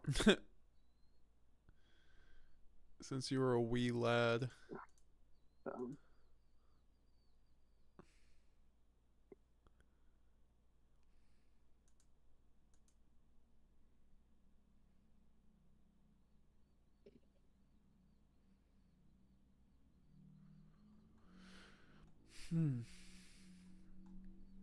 This guy, he's playing Sprite. That's all we know. He's playing Tri Brigade. Don't really know what else to say outside of. I don't know if he could possibly sub a board that cooks me without having like 2 or 3 hand traps.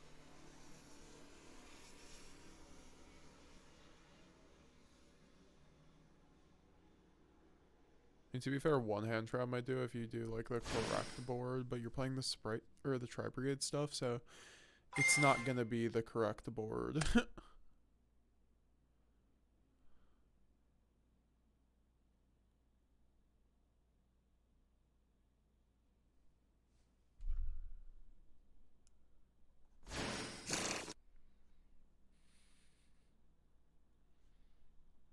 Bro, why is it taking so long, bro? Holy.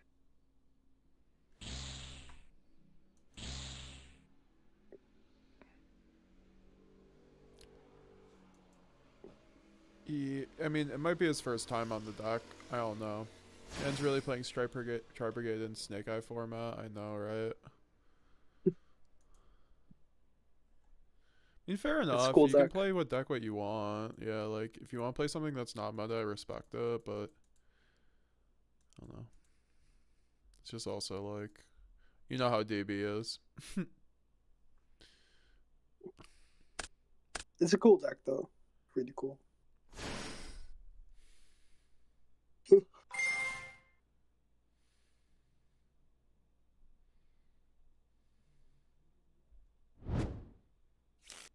Bro, but I feel like that one evening will just cook.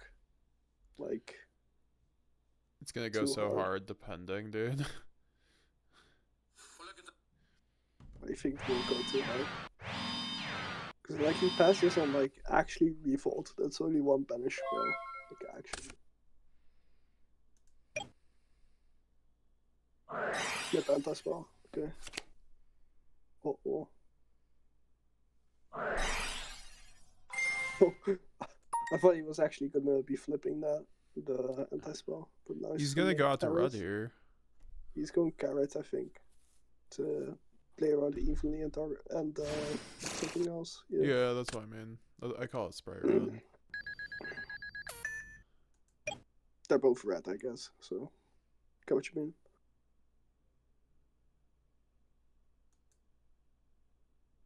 Was the other? So, how do you want to go about it?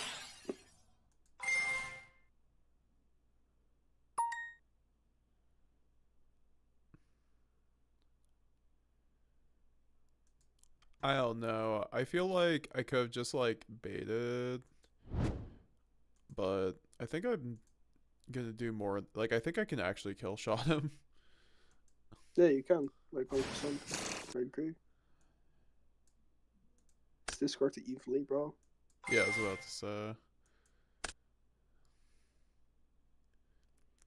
It also checks for imperm or droplet, so it's Yep. fine.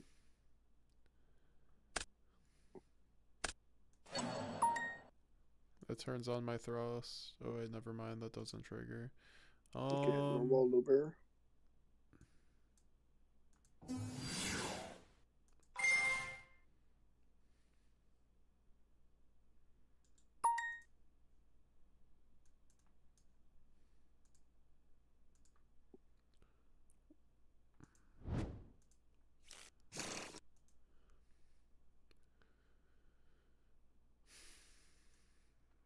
Bro, you can do something crazy, and let's just go. Oh no, wait.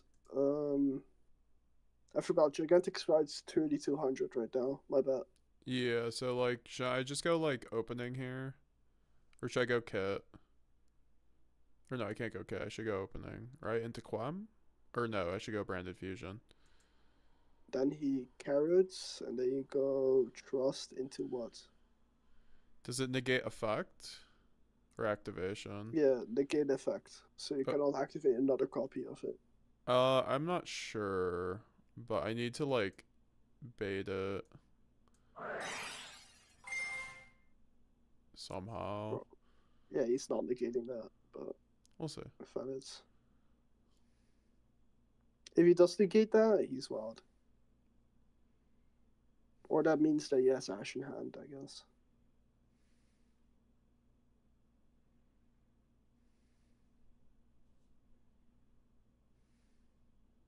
He's taking a big think since I took a big think, which is fair.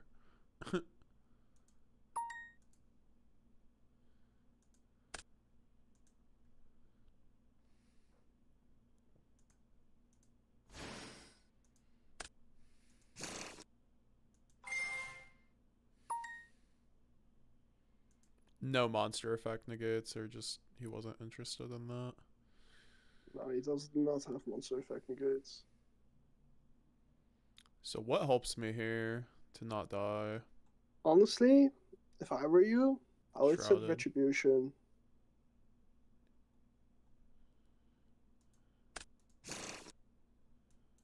So you're gonna activate Fusion, it's gonna get negated.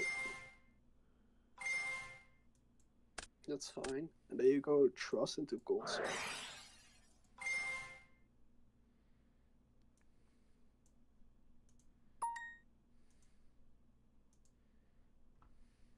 Oh wait, you cannot crash. My bad. Is it Gold Sark? I think it's still Gold Sark though, honestly. Because you can also Gold Sark for Cortesia.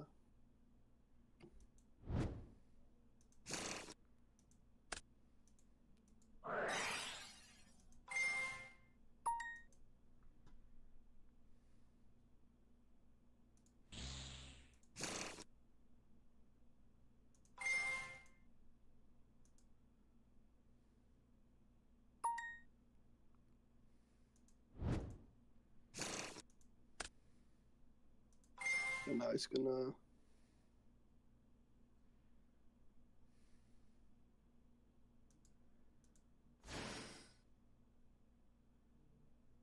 He said sack Rouse. Okay, now he's gonna banish his left stupid. Okay, valid.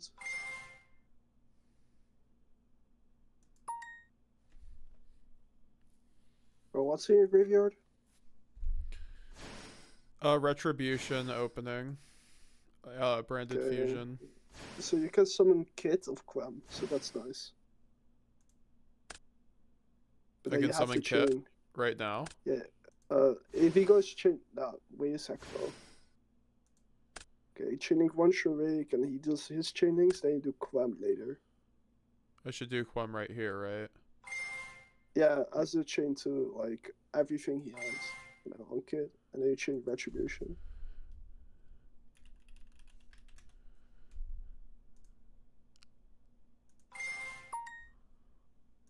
Grabbing what branded fusion? It doesn't matter, it's just gonna get put back anyways. And then some kids, yep.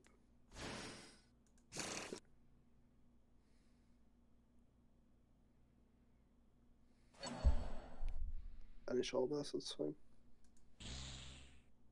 Then kid effect. I love Kit, man. It's so good. What do you search here? I think it's branded in red, and you have to crash the Oliver, yeah. It's like a funky situation. I think you just have to pray like you draw good, honestly. So You have to put back one card, so it's fusion. Okay. Yep. why did I put Kit in attack position? I'm so bad. Doesn't matter. No, you kick. No, you kick the Sharake.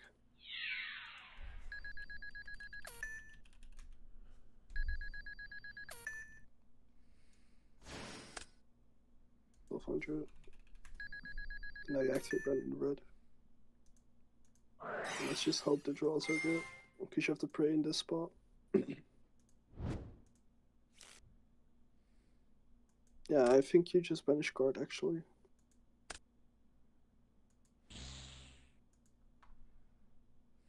In attack mode.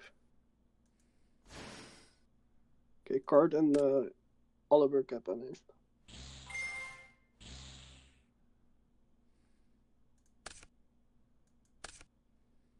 Pop carrot. And then kick over Shrek.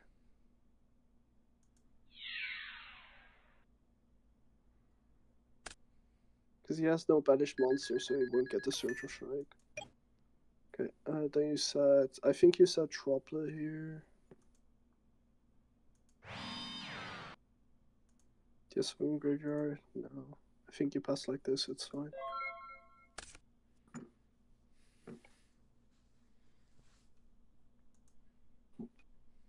Yep.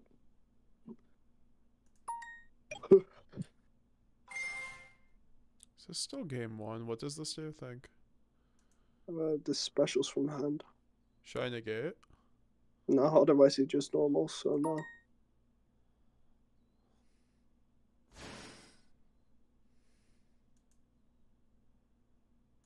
Like when he uses its effect, then you just use the droplet when he uses its effect.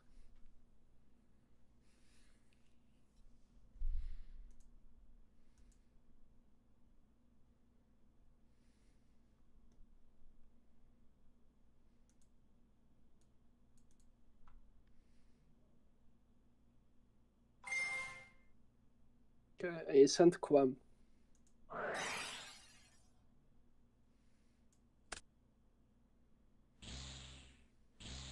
Oh fuck! I had to wait. No, it still banishes for cost. Like it's fine. Like Probably didn't have to banish that many, but that's fine.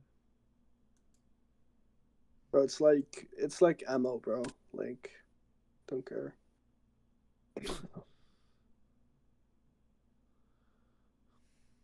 Bro, like now he's probably just going to Aspie and pass. And then you just go chill.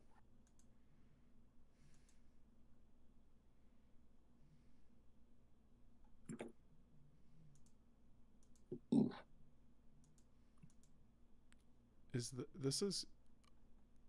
Oh no, this is game 2.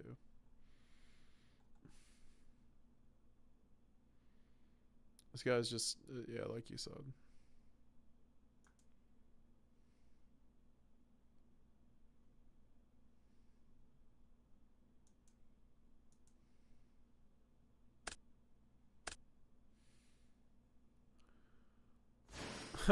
Wow, Raul, you're too good at this. It's not actually pass, but like he still has some effects, but like I was about to accomplish say, much. hold up. This isn't actually I'm kind of screwed. Nah, bro, you're flabbing 100%. Bro, what's he gonna add? Like fucking fractal and then normal fractal, use effect, and then it does nothing. So like he's probably just gonna keep it for follow up.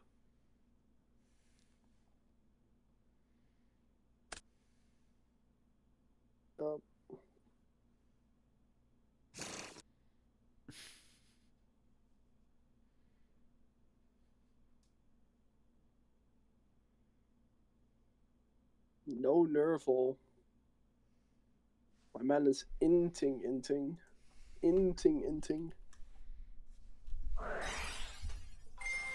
Oh. That's really good for me.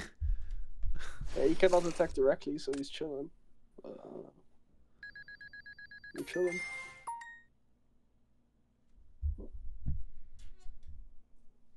He can summon red though, so might be bad actually.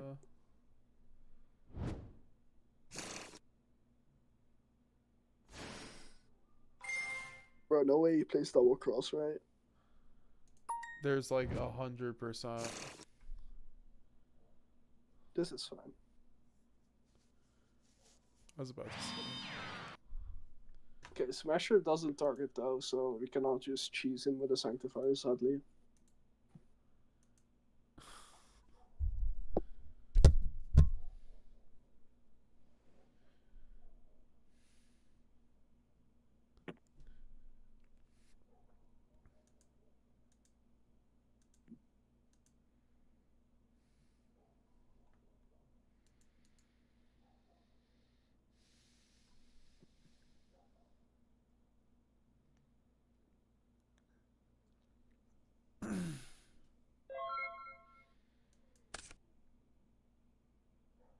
that's ass. What the fuck? It's so ass. Good. Good.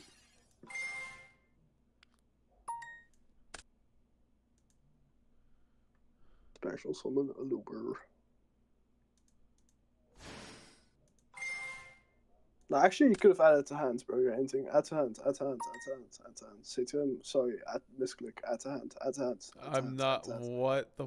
It's too late. You- What is the point of Okay, doing fuck it. that? Fuck it. Fuck it. Because you could kick over SP. Oh, I'm bad. I just need to learn from my mistakes. Doesn't matter, bro. I probably lose this one anyway. Nah, bro. You're chilling. Don't go inting, bro. Don't go What do I inting on me, bro. send? Say to him, think, bro. Let me read Sweat Smashers, bro. Wait a sec. Bro, that card's too old, bro. Okay. I'm back. Who won the tournament? Prophecy Wiz on Voiceless Voice. It's Cartesia, right? No, it's Albion. No.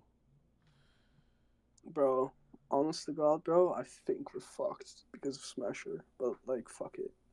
Okay, I Cartesia. think it's Cortesia, yeah. Fuck it. Run it. Albion effect. Run it. I was gonna trade SP because he's a retard. Oh. Oh. No. Chill. Oh. Maybe. Wait. Chill, bro. Chill. I'm making a Grand Guignol. I don't know, bro. I don't know if that's the move, bro.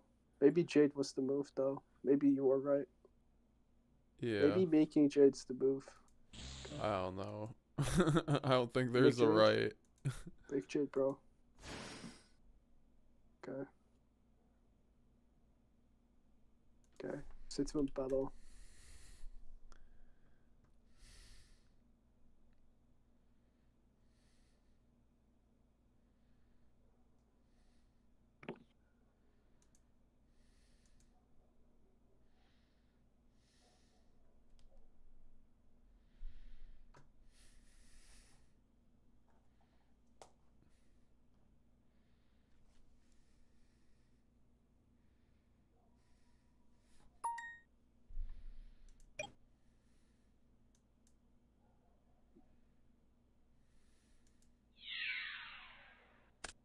That's crazy.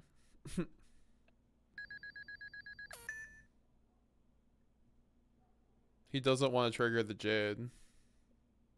That's crazy. That's not crazy. That's makes sense, actually. Should I use Jade effect? Yeah, I need to. I need to for advantage. Yep. I think this does a lot. Do you have red still? Do you have? No, you have retribution banished. You play second red, right? Yeah. Yeah. Are you sure? Are you Yeah. sure? Okay. Yeah. Banish blue because he is cooler. Okay. Unface. Giddy pop up.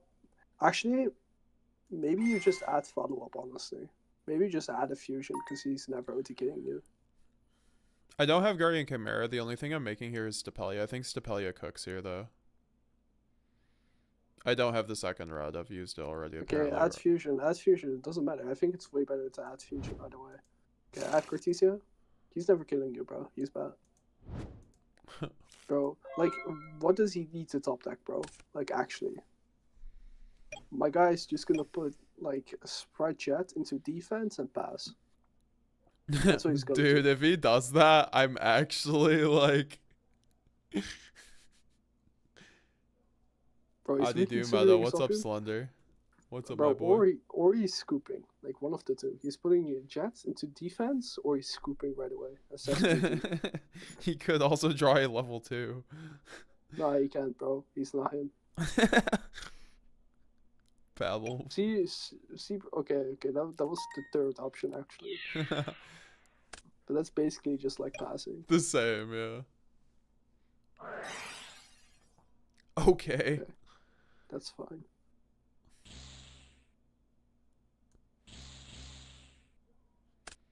Trigger Jays, just for funsies.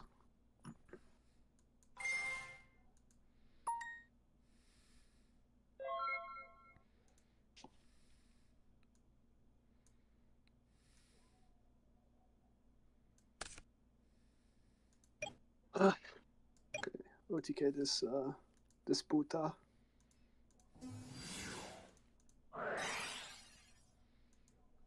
Watch him Ash Blossom.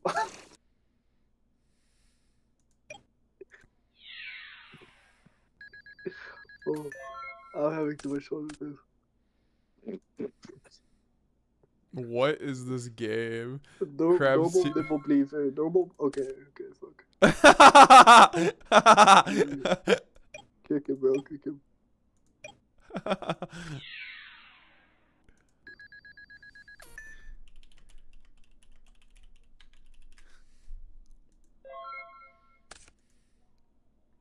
Okay, normal nimble beaver, Ash.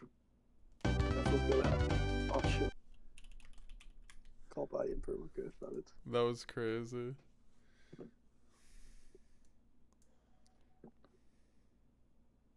Bam. What is this game, man?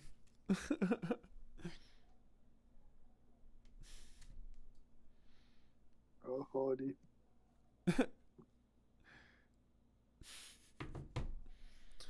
That was a game of all time, I will not lie. Bro, you beat him to a pulp with a Cortesia, bro. Yeah, Raul is like really good at reading situations. Cart beats, yes. Cart beats is crazy. I need to make that a shirt. It's just a Cartesia kicking like Kaiba with the dual disc.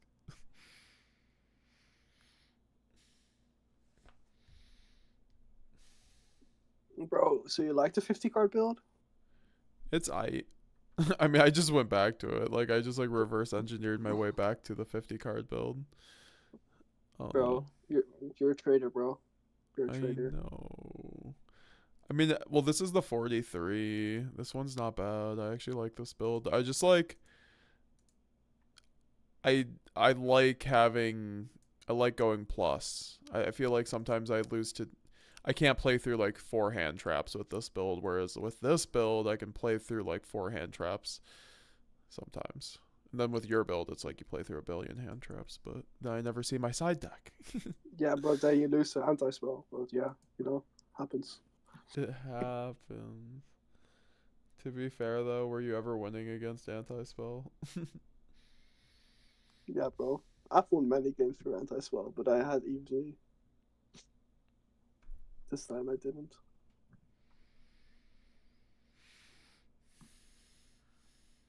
Is that Nightfall list you're playing? No. This is my own list I made. I was working off of this 43 card list, which was a 40 card list at first, and then I made this 50 card list, and I was like, what cards could I add in? And I've been liking the 50 card list a bit more than the 43 card list. The 43 card list would just kind of like run out of gas at certain points. I feel like at 50 I can still see my side deck at some points, but even then, like, that top deck of Ash was super annoying, so like I might want to try to take it down to 45, but then I have to remove the lures, and then I'm just like, I should go the 43 card build, at that point. I just really like Allure. I think that card really helps, and I like High Spirits a lot too at 2. I like Duplication at 2 also. I think Duplication's a really strong card. Play Desires, bro. Bro, I already have a Desires build. Yeah, play Desires, bro. Yeah, this is my 60 card build. It's basically just Yuri's list, but... Bro, get the fucking Golden Lord out of here, you little shit. Little fucker. We're in after hours now, chat. We get unfiltered Raul. Damn, bro. See, Raul agrees.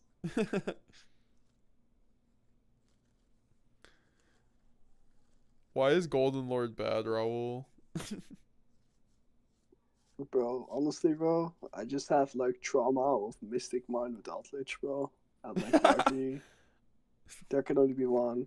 You know that moment like they go like set 5 pass and you think they bricked and then they go like draw phase, anti spell. Draw phase, there can only be one. Draw phase, rivalry. And then they go like fucking what's it called? Elixir Sanguine, summon Golden Lord. Set 1 and then they go like the one that pops, the Golden Land that pops and then pop. They have like and they just keep beating you to death, you know? And like you're like and honestly the card's just bad. What's what- bad what- about a what- recurable big body that outperforms Shadal Dragon? Did you say it outperforms Shadow Dragon? You're coping. Yeah. You can get it back, you can recur it, and it's a big body. Bro, you can recur Shadow Dragon too, bro. What are you talking about? It requires a Sanctifier dog. What do you mean it requires a Sanctifier? You cannot even make it with Sanctifier. Oh. I feel like we talked past each other on that one, so I'm just gonna... Did I get you lacking, bro? No, I just don't even know what you mean. I feel like what you said wasn't... Yeah, bro, you can just like loop the Shadow Dragon if that's what you mean. Like, bro, you can just loop it. Yeah, with Sanctifier. Not with Sanctifier. How? No, not with Sanctifier. You just go like Brand Fusion, send all that Shadow Dragon for Lubalion, and Lubalion into Stabalia by putting back the Shadow Dragon, and like you just keep looping it every turn. You understand now? Do I understand is the question. I don't I think you do, understand bro. that the Golden Lord is pretty good. No, you're trying to fucking tilt me right now. No shit.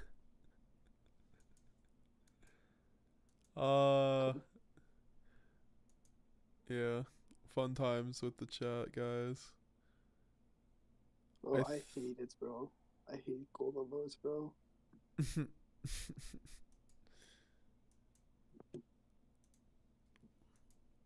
It actually reminds me of Mystic Mine, bro. That's unreal.